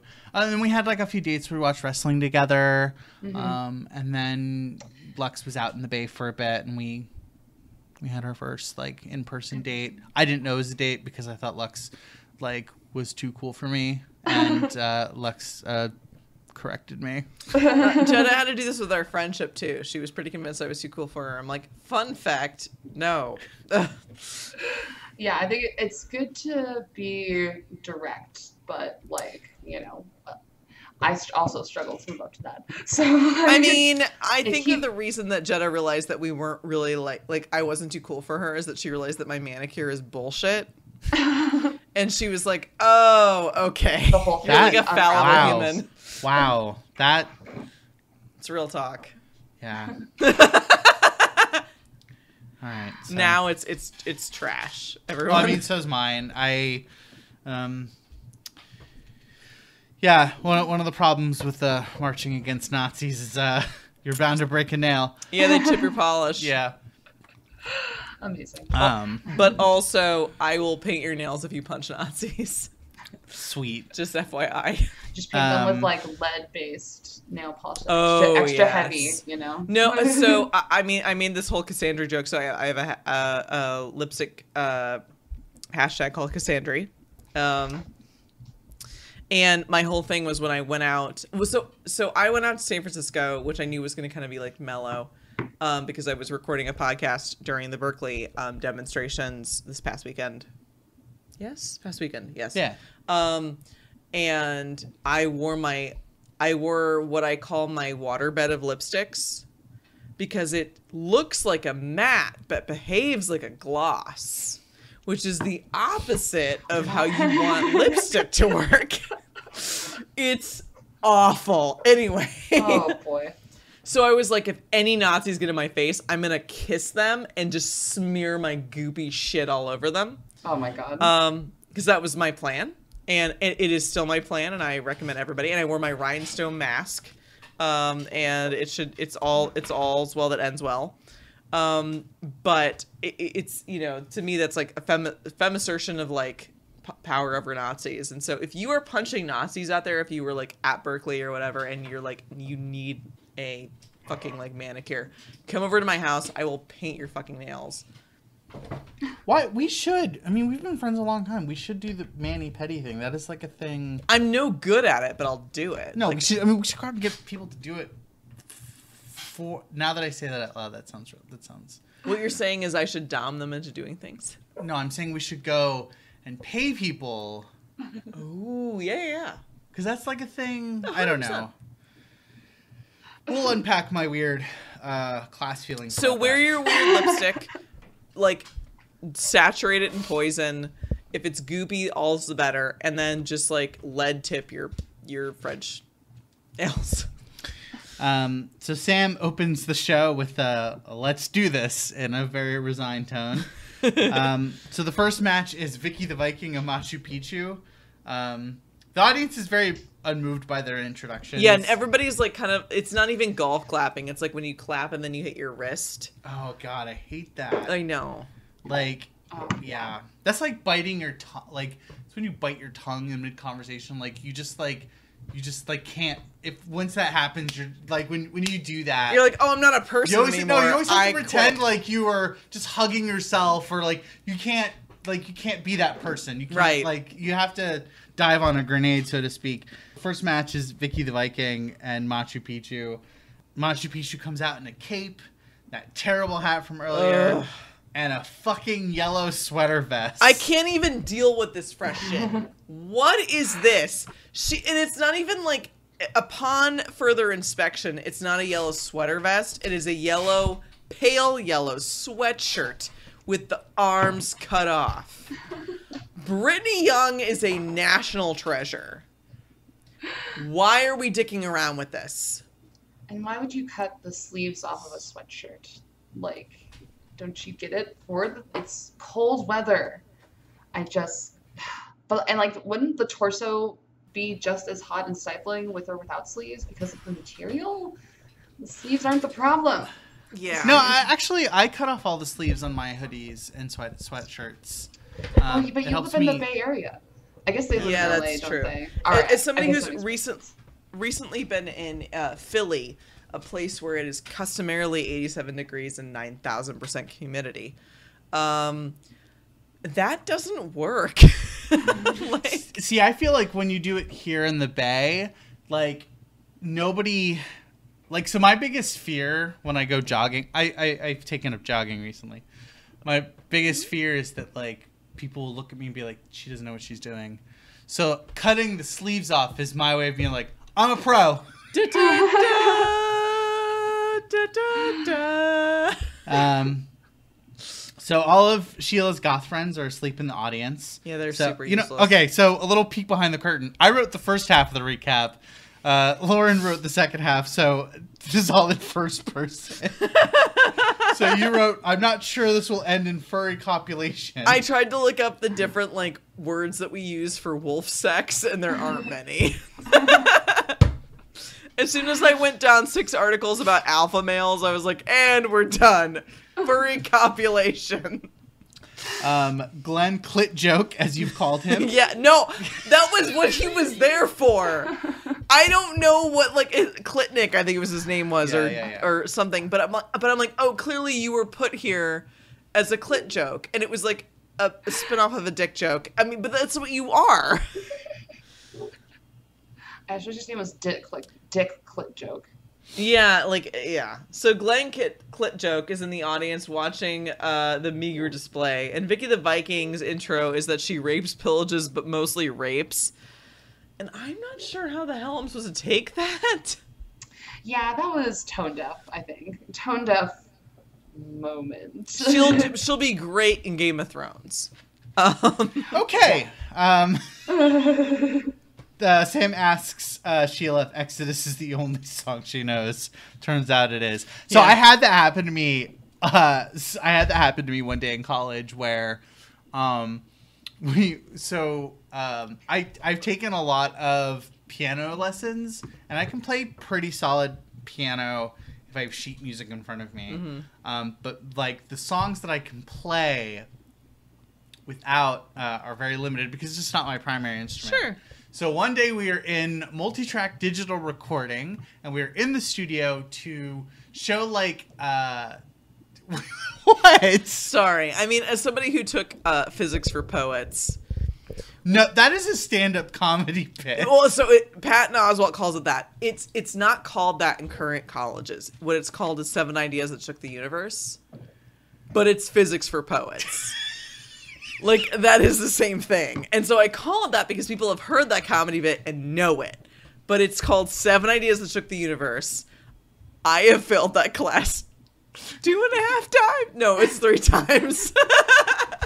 But anyway, so... In my defense, the second time, I sat behind a guy that was a chewer into a clear Gatorade bottle. Oh, no. How was I supposed to be a person That's like a in Title that situation? IX violation. Like... It was so... it was like 300 people crammed into this tiny little, like, weird Ocudome space. And then he's just, like, spitting in front of me. And I'm like, ha. And I'm like, if you're gonna spit... Look, I have uncles that do that into a Pepsi can. Something that's opaque. But no, it was a Gatorade bottle. Yuck. So we were all in the studio, and the exercise is that we would play the piano and then walk around the piano to kind of figure out where it sounds in different places. Because the lesson is about mic placement. Oh, okay. You do that with guitar too. Is like sure. you like, you know, you'll do a day where everyone plays the guitar and you'll mic it in different places. And actually, when I did my final project for that year, I was able to mic the guitar in several places in such a way that it sounded like different instruments. And that's why I got a good grade on it, even though I was like extremely high and did it literally an hour before it was due. But so I went up and I realized the only song in that moment that I could play without sheet music was half of Heart and Soul, and not even the good half. So I did that. I did that for like a minute, and then the professor was like, "All right, get off." And then the next person came in, and he played "Jump" by Van Halen on the piano. Yeah. Oh, okay. So you were like. So now you know why I am the way I am. Yeah, I do. So Machu Picchu comes out and promptly has a panic attack. Yeah. Sheila is playing some sort of funeral dirge as the intro music that we've. It's apparently I'm called tag you in. Exodus. You should do your own. All right. So it's some sort of funeral dirge's music, which Jetta apparently knows as Exodus. Machu Picchu runs away, and Bash goes out after her and begins tearing her a new asshole.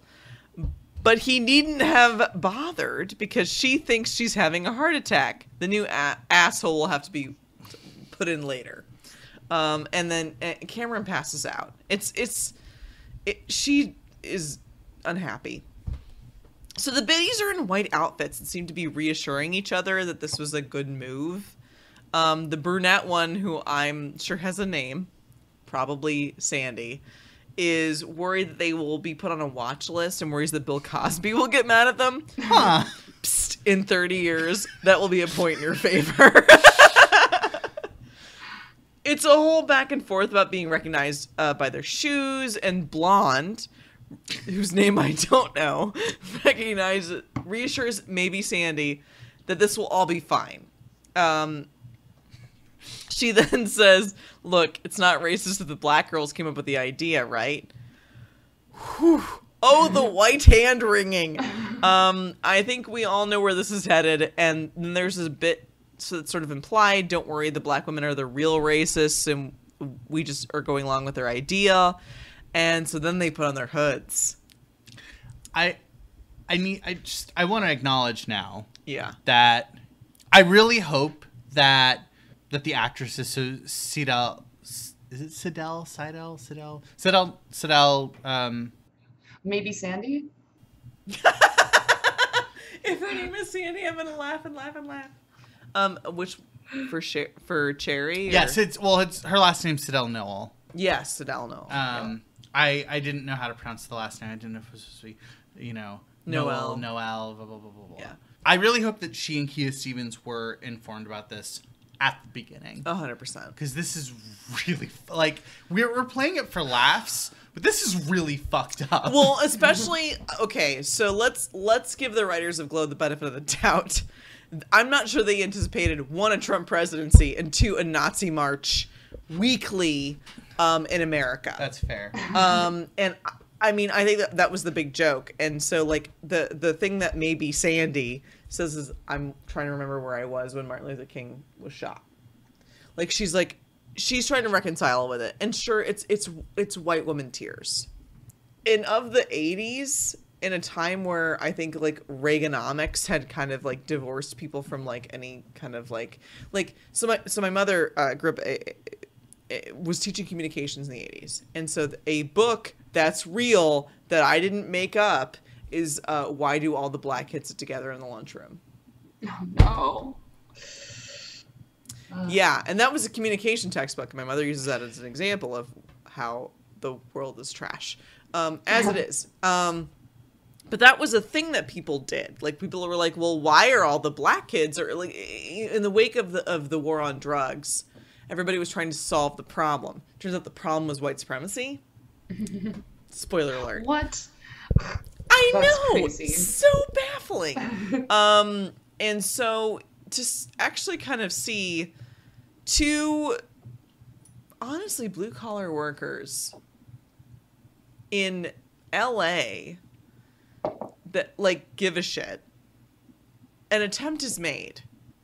It's not perfect, but an attempt is made, and I feel like that. Oh, sorry. It's okay. That attempt is accurate. Sorry, I just kicked Jetta, or like skinned her toes. I'm so sorry. It's okay. And I'm not trying to give them credit beyond what they're due, which is that they're people acting in a show and it's all fine. They're going to be fine. And they reconcile themselves with the fact that they're wearing hoods, which is not great. But I think we were going for something specific here, and it was trying to empower Black women, and by giving them this idea, and giving them this power over these, you know, what is kind of a mediocre act. Yeah. This was important, I think, even if I don't like it, and I don't. Yeah. Okay, so Arthi and Jenny are rolling around on the floor, and Jenny is selling the shit out of all of this. She's like mega hot, like super into it. I'm not going to say her name because it offends me and all humans ever. The audience is bored because they're terrible, and Arthi is the winner of the match. Which, yay Arthi, boo humanity. And Sam does the intro for the biddies. Their whole bit. There's something about waiting rooms and hell, and then they come out of it, and then in comes the Klan! Screaming about white power and segregation forever. That's actually their two bylines. They're like, white power, segregation forever. Those are the two that they stick to. Honestly, that's kind of probably the safest they could go with it. As far as those things, Keith is really uncomfortable, which is I'm sure something that they didn't factor in. And Sam is immediately apologizing, like, "Oh my God, what is happening?" Then in comes Tammy and Cherry, people who are called Welfare Queen and Junk Chain respectively, and it's pretty glorious. Cherry is in some sort of mustard velvet unitard, which is hideous, but she looks great in because she's gorgeous. And Kia Stevens, Tammy, is in a like gold like filigree leotard. It's beautiful. And Sam watches as people start to actually get kind of engaged in the whole deal. And the match is a disaster because the biddies can't do any of the choreography because they can't see anything. And people start screaming, and then Sam says the following. Oh, this isn't as awful as I thought. Looks like the blacks have the upper hand. Helter Skelter, here we come. Kia Stevens throws and drops maybe Sandy, but it actually turns out to be Blonde. Who then runs away and then they start ripping off the hoods and outfits to reveal granny panties and their faces. And it's all off book, and clearly like the white women are the most traumatized from this experience, which makes me feel a little bit better. Because if anyone was going to be uncomfortable, it should have been them. And yeah, that's the match, and it's the one that kind of awakes the audience. Even the goths are like alive and care about shit. Yeah, I think it's like, you know, it's coming from like someplace kind of real, you know, because Cherry and Tammy were both sort of like conspired to make that the plot line instead of them beating up, you know, the elderly. And so in that sense, it's not just like something that Sam pulled out of his ass in 2 seconds, which is probably why everyone was bored, you know? Yeah. The first matches, because they're like, whatever, this is just like crap. But it's the matches where like on the part of like the women, if there's some level of investment, then those are the ones that really like shine. And I think that's what this like first live show sort of reveals to everybody. It's like when they like are invested in it in some way, when it like reflects a real part of themselves, like that's when it actually becomes like good and worth watching, you know, instead of just like wooden, just weird thing that no one's really trying at. No, I totally agree. The politics of the whole like hood thing aside, which is like definitely horrifying, not a good choice on those white ladies' parts, but like you know, I think like looking like beyond that, it's like that's what I think they're trying kind of getting at is like, you know, it has to like reflect something real, either about the performers or about the world, you know. I'm gonna take it as its intentions and go, the black women were saying, if you are making it so that I have to beat up an old lady and be like a villain for it, I'm like, my name is Junk Chain and Welfare Queen, fuck it, I'm gonna beat up like KKK members, or I'm gonna beat up Nazis. Like, fuck you.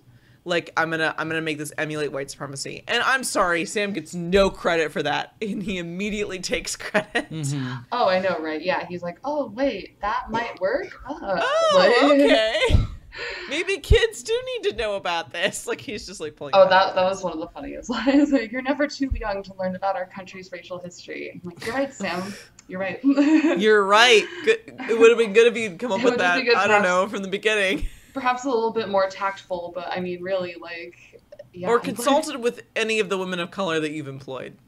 Yeah, but like ultimately, just like we can all enjoy seeing white supremacists getting the shit kicked out of them and humiliated and outed, to know they wear granny panties. Yeah, like that was a little bit satisfying, I think, So yeah, I think that's kind of what they're like getting at with the whole like live show plotline.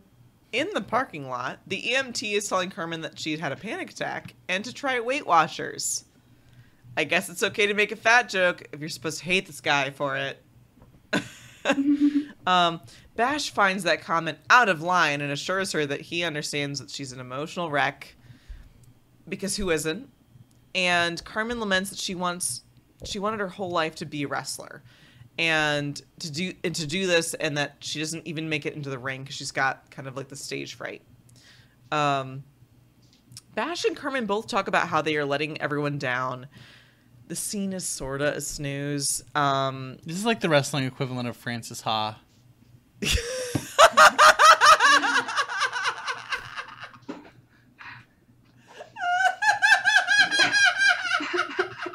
All right.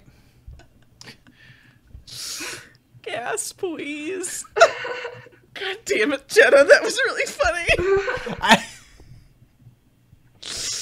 All right. I did take my socks off before I slept in your bed while you were gone.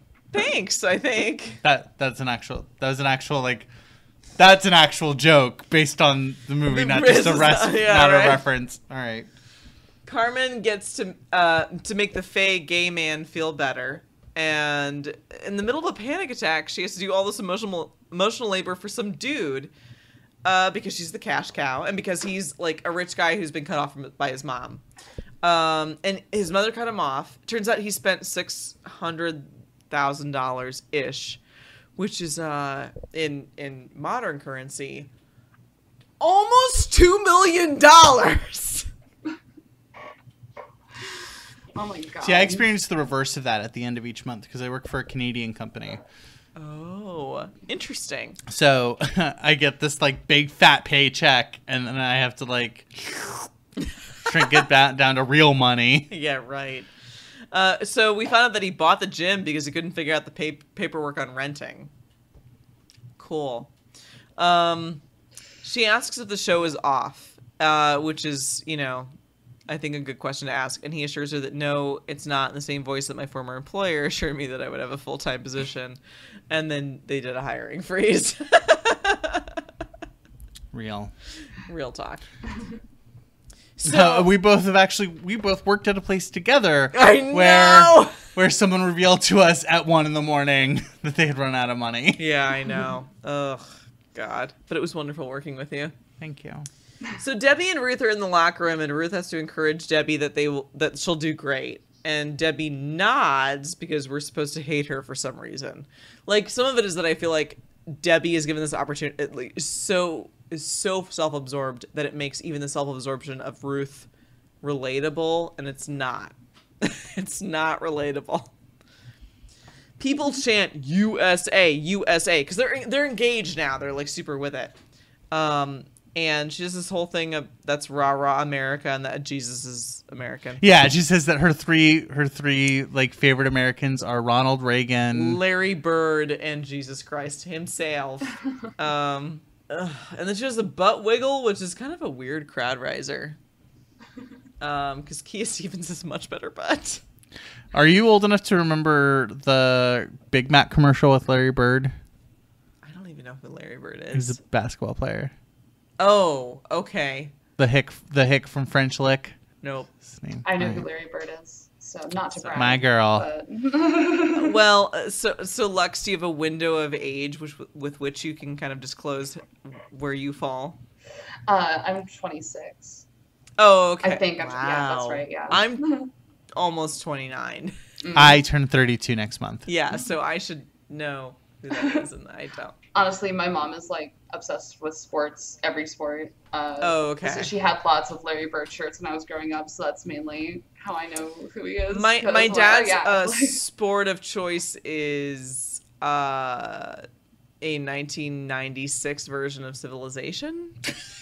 So I don't know anything. And wait, original Star Trek. Well, my mom is also a Trekkie because, like, I mean, like when she was in high school, like, I had a back brace too, but she had like a super back brace, like with the whole neck thing and stuff. And she was a flag girl, so she was like a real piece of work, like a real high school. Was yours due to scoliosis? Oh yeah. Bitch, high five. Oh my god, a fellow tall. I knew that I could sense your fucked up spine from here. I know. You could sense my presence. Did you grow 6 inches a year, multiple years? Oh yeah, probably. Were you just like starving for like 3 years of puberty? Yeah, I honestly don't really remember, because I was just like wearing this back brace and just like hating life, you know. So like, but I was like 5'10" by the time I was 12, and I didn't grow anymore until randomly when I was 16. It was like, oh, how about just grow 3 more inches?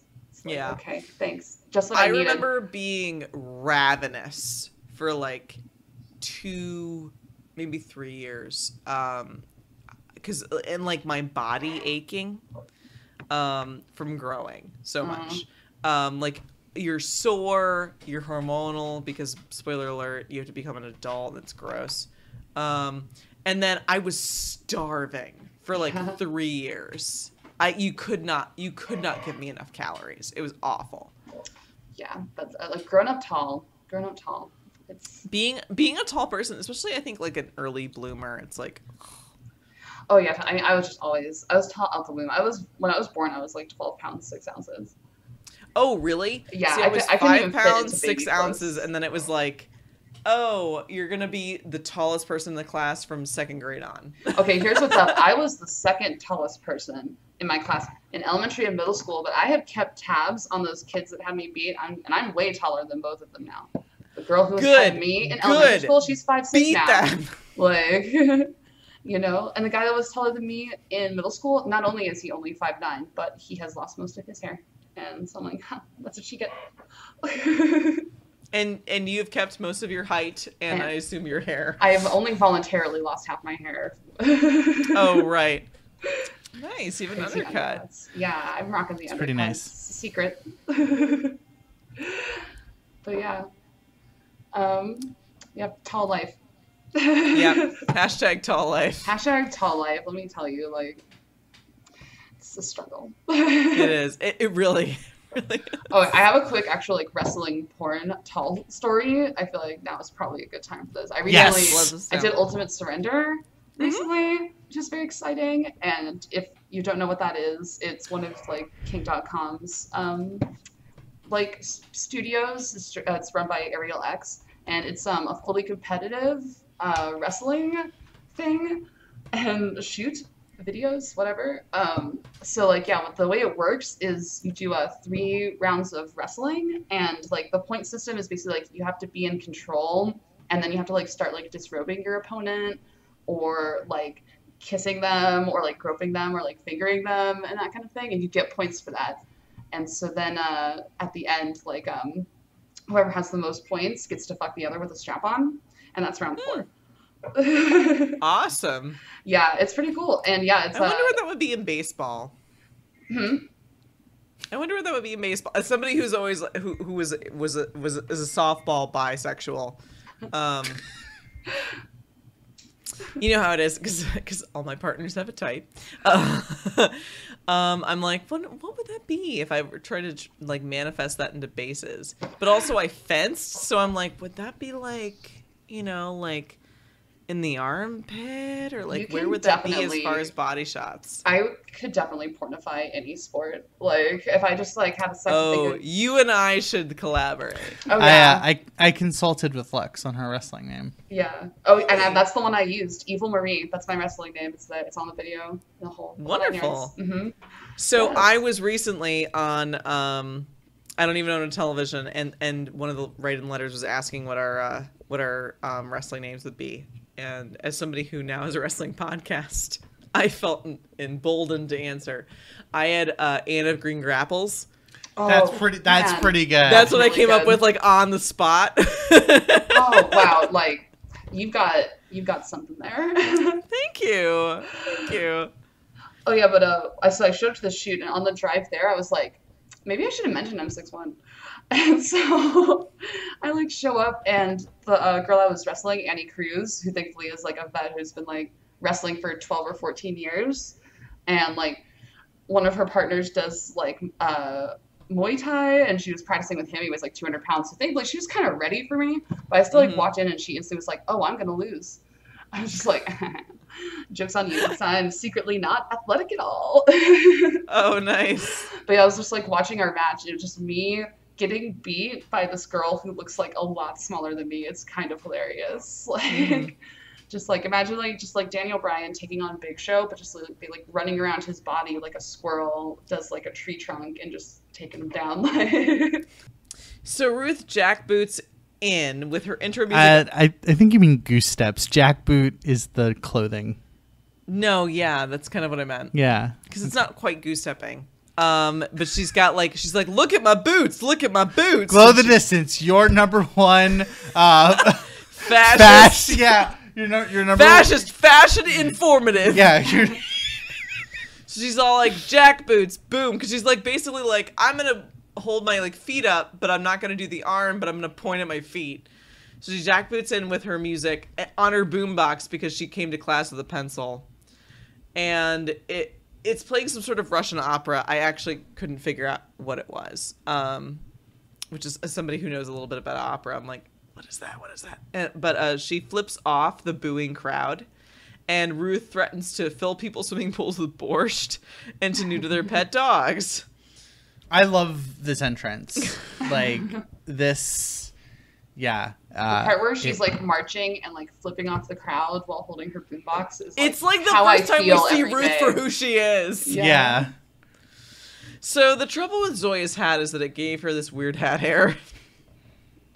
And Debbie is an American flag leotard and made this whole point of saying, "Oh, I'm gonna wear red," and so Ruth has to not wear red, so she's wearing this gray sweater business. And since Debbie isn't wearing red exclusively, she still made Ruth change, and that's like kind of an assy move. Anyway, the ref says no dirty business, no funny business, and then Ruth immediately kicks Debbie in the stomach. People are horrified. Sam calls Ruth a dirty, dirty girl because he's still mad at everything that he loves. I'm sorry, he's in love with her. The fight is a little stiff, but still really engaging, which is good. It shows that they're amateurs and they're nervous, but they still have the talent. Sheila is covering her face. Keith makes a yelling face, but says... Yeah, he gets like right up in Ruth's face and like... yells at her with points, but it's like really encouraging. You guys are doing great. Do you know what happens next? Because I don't. And it basically he's selling it as his rage, and it's nice to see the back sort of side of that. Yeah. Like, we do that a lot as wrestling fans. Like whenever wrestlers are screaming at each other, like we always try to like imagine the actual conversations that are having. Yeah. Mick Foley once said that he did that once where he got in Triple H's face for like the yelling, and then the whole time he was just telling him he loved his cologne. No. Okay. I'm gonna bet that man smells like a sewer. Anyway, Ruth says "da," and Debbie starts kicking Ruth's ass. The crowd is psyched. There's this whole leg choke thing and a head post move, and Debbie clotheslines Ruth. I'm glad I'm glad that you did all the recap for the actual wrestling. And then the Goths are cheering USA. Because they're an American coven, damn it. God damn We're an American coven! Ruth tells her... Wait, hold on. You don't know who Larry Bird is, but you got my Grand Funk Railroad joke? 100% I got that joke. Because it was also covered by Poison, which makes it even worse. What? Yeah. We're an American band. That was covered by Poison.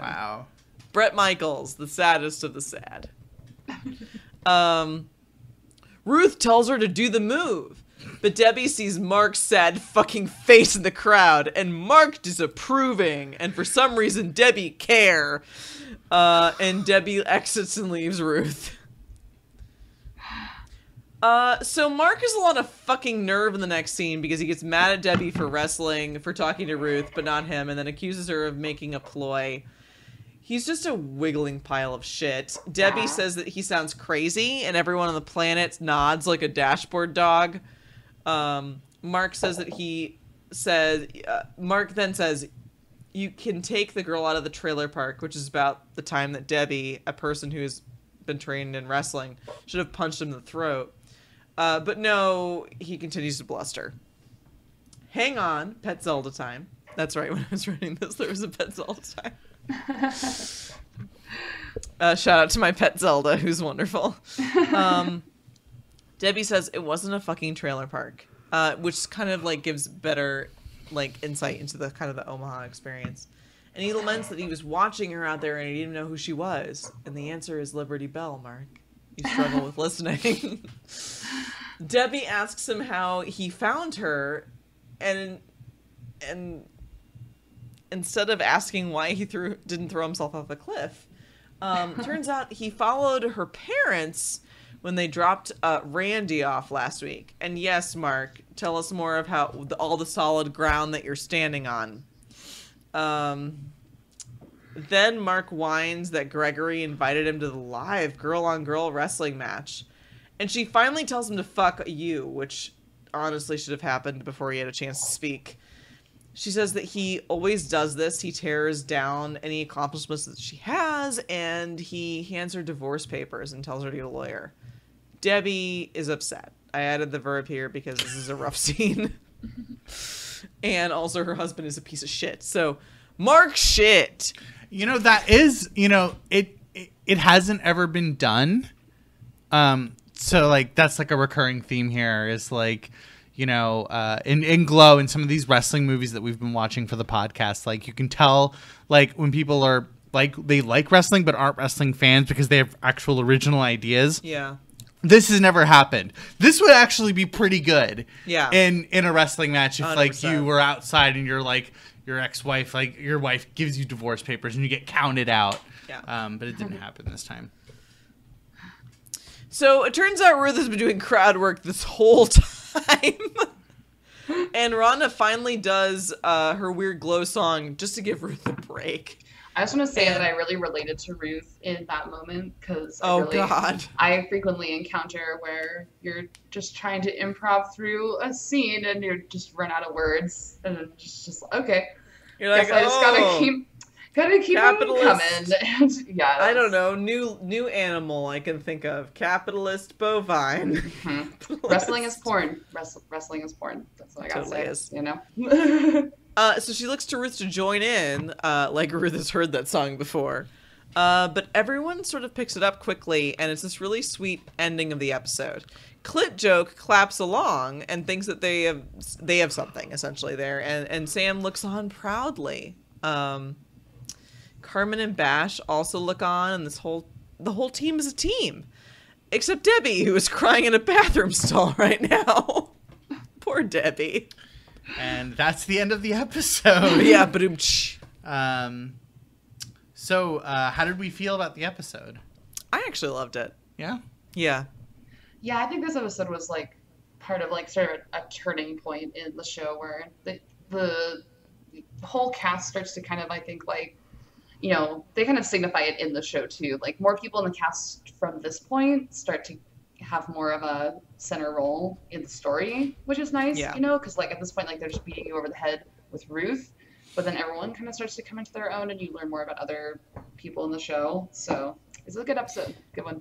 Yeah, they get to perform for the first time where it's like all of a sudden the show seems real instead of this removed weird thing that they like, this weird sleepaway camp that they all became a part of. Yeah, and Tammy even gets a name, you know? Yeah, Tammy gets a name and they even get a gimmick, which is pretty great. And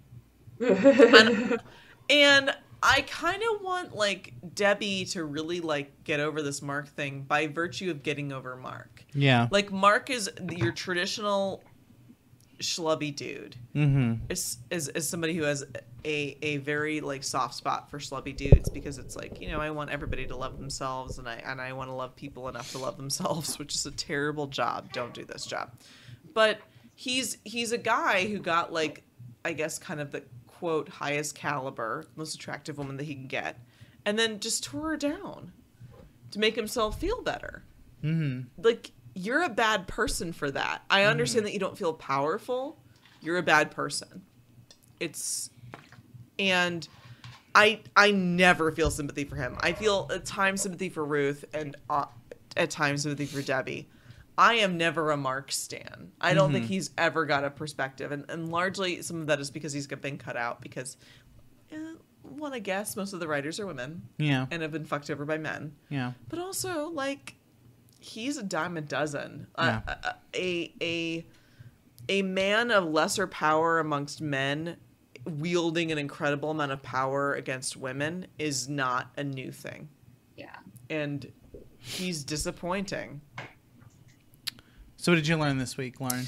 I learned that stiff is sort of a working stiff. It's basically people that take it, that potato, but almost unintentionally. Or like take everything just a little bit too seriously because they're trying to advance further. It's not quite potatoing, like unintentionally, but it's like, oh, I'm going to be serious. I'm going to be intentional. And I'm going to like do really well. And then it's like you cause incredible catastrophic harm to your partner. And like play partners, you should not hurt your fellow wrestling people if you want to continue to work. Lux, is this your first wrestling podcast? Actually, that you've been on? This is my second wrestling podcast, actually. So, but the last one was. I feel so cuckolded right now. I mean, I'm into it. Of course you are. I mean, the last one was like over a year ago, I think. Okay. But it was much more of a brief sort of thing. So. We're your first wrestling podcast since Trump. They're my longest wrestling podcast, that's for sure. All right, Jetta, what did you learn this week? Being on a podcast with your best friend and a lady that you're seeing. Gentleman caller. A gentleman caller. Yes. Is difficult when you're someone like me and deflects and looks away and just tries to like play down intimacy because your best friend will inevitably want to keep playing that up because she likes and she enjoys platonically seeing you be uncomfortable, and your gentleman caller enjoys seeing you uncomfortable in a sexual way. So I'm just like, I think a podcast is perfect for that because neither one of us can really see you right now, so it's perfect. I mean, if we're talking about what we learned about being on a podcast from today's podcast, I definitely learned I am not as smart or funny as I thought I was. No, you were untrue. No, you were You're great. Delightful. You were great. You're a goddamn delight. You were You great. just seem so comfortable and everything like that, and over here like, oh god, like I forget how to make jokes. Wrestling, Remember, what? we're like 900 episodes into this. That's a whole you're different pros, deal. you know. All right, so let's go into our Most Maron moment. Can you like explain this to me a bit? Yeah, so it's like, what is the moment in this show that like Sam Sylvia is the most Marc Maron? Okay. Oh, I like that. Yeah. So for me, it is him bitching that his girlfriend's sexy costume reminds him of a band he hates. Whereas mine was immediately going, oh no, kids can't see this, going, oh, maybe kids can do this, helter skelter, like taking credit for problematic shit that like his much better, far superior like employees have done, and riding the high. Like that's typical mediocre white man shit. Yeah. I definitely think mine is when the mediocre white man demands emotional labor from a woman who's recovering from a very severe panic attack. Yep. 100%. I'm sorry, Bash is Marc Maron most of the time. Yeah. Oh, certainly. Oof. So we can be found online at glowthedistance.xyz. We're going to start having our own blog content up on there soon. We also have a Twitter at Glow the Distance. We have a Facebook at Glow the Distance. SoundCloud.com/GlowTheDistance. We also have an Instagram at Glow the Distance. Where you can see photos of my cat, Zelda, and us. And our various schemes to try and get Melrose to be our best friend. Please, I didn't know y'all please. have an Instagram. I'm going to have to follow that. You should. Yeah. Wow. Thanks for telling me. We will follow you back. You're delightful. Thank you. I hope you Lux, like do you want to plug... Where can people find you and your work? Oh, well, my Twitter, Instagram, and Snapchat are all Lux Lives, but the E is a 3.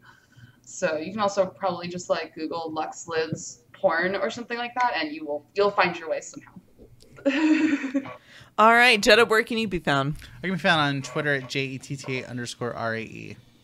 And what are you working on right now?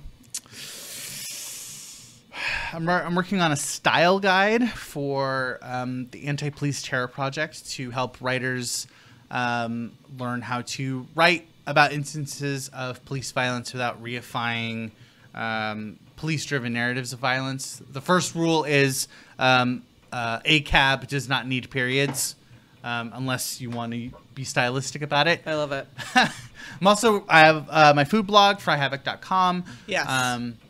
Pledge the Patreon. Yeah, I have a Patreon, patreon.com/fryhavoc. I have this week, I just did a review of a cookbook from 1975, and I'm now this week going to do by the time this goes up, I will have had a review of 10 McDonald's commercials from 1984 and my thoughts on each of them. I love it. Okay, you could find me at Lauren Inc. on Twitter, INK, and you can find me on Medium at Dissident, which is a thing. Apparently, if you clap my stuff, I get paid. It's super weird. Or only some of it, though, but you should clap the rest of it. I did this whole thing about, turns out that, like, Silicon Valley is expanding and permeating, and now it's called Silicon Prairie in the Midwest. It's super weird, but I have so many thoughts about that. I also will do your tarot cards against humanity if you pledge my Patreon.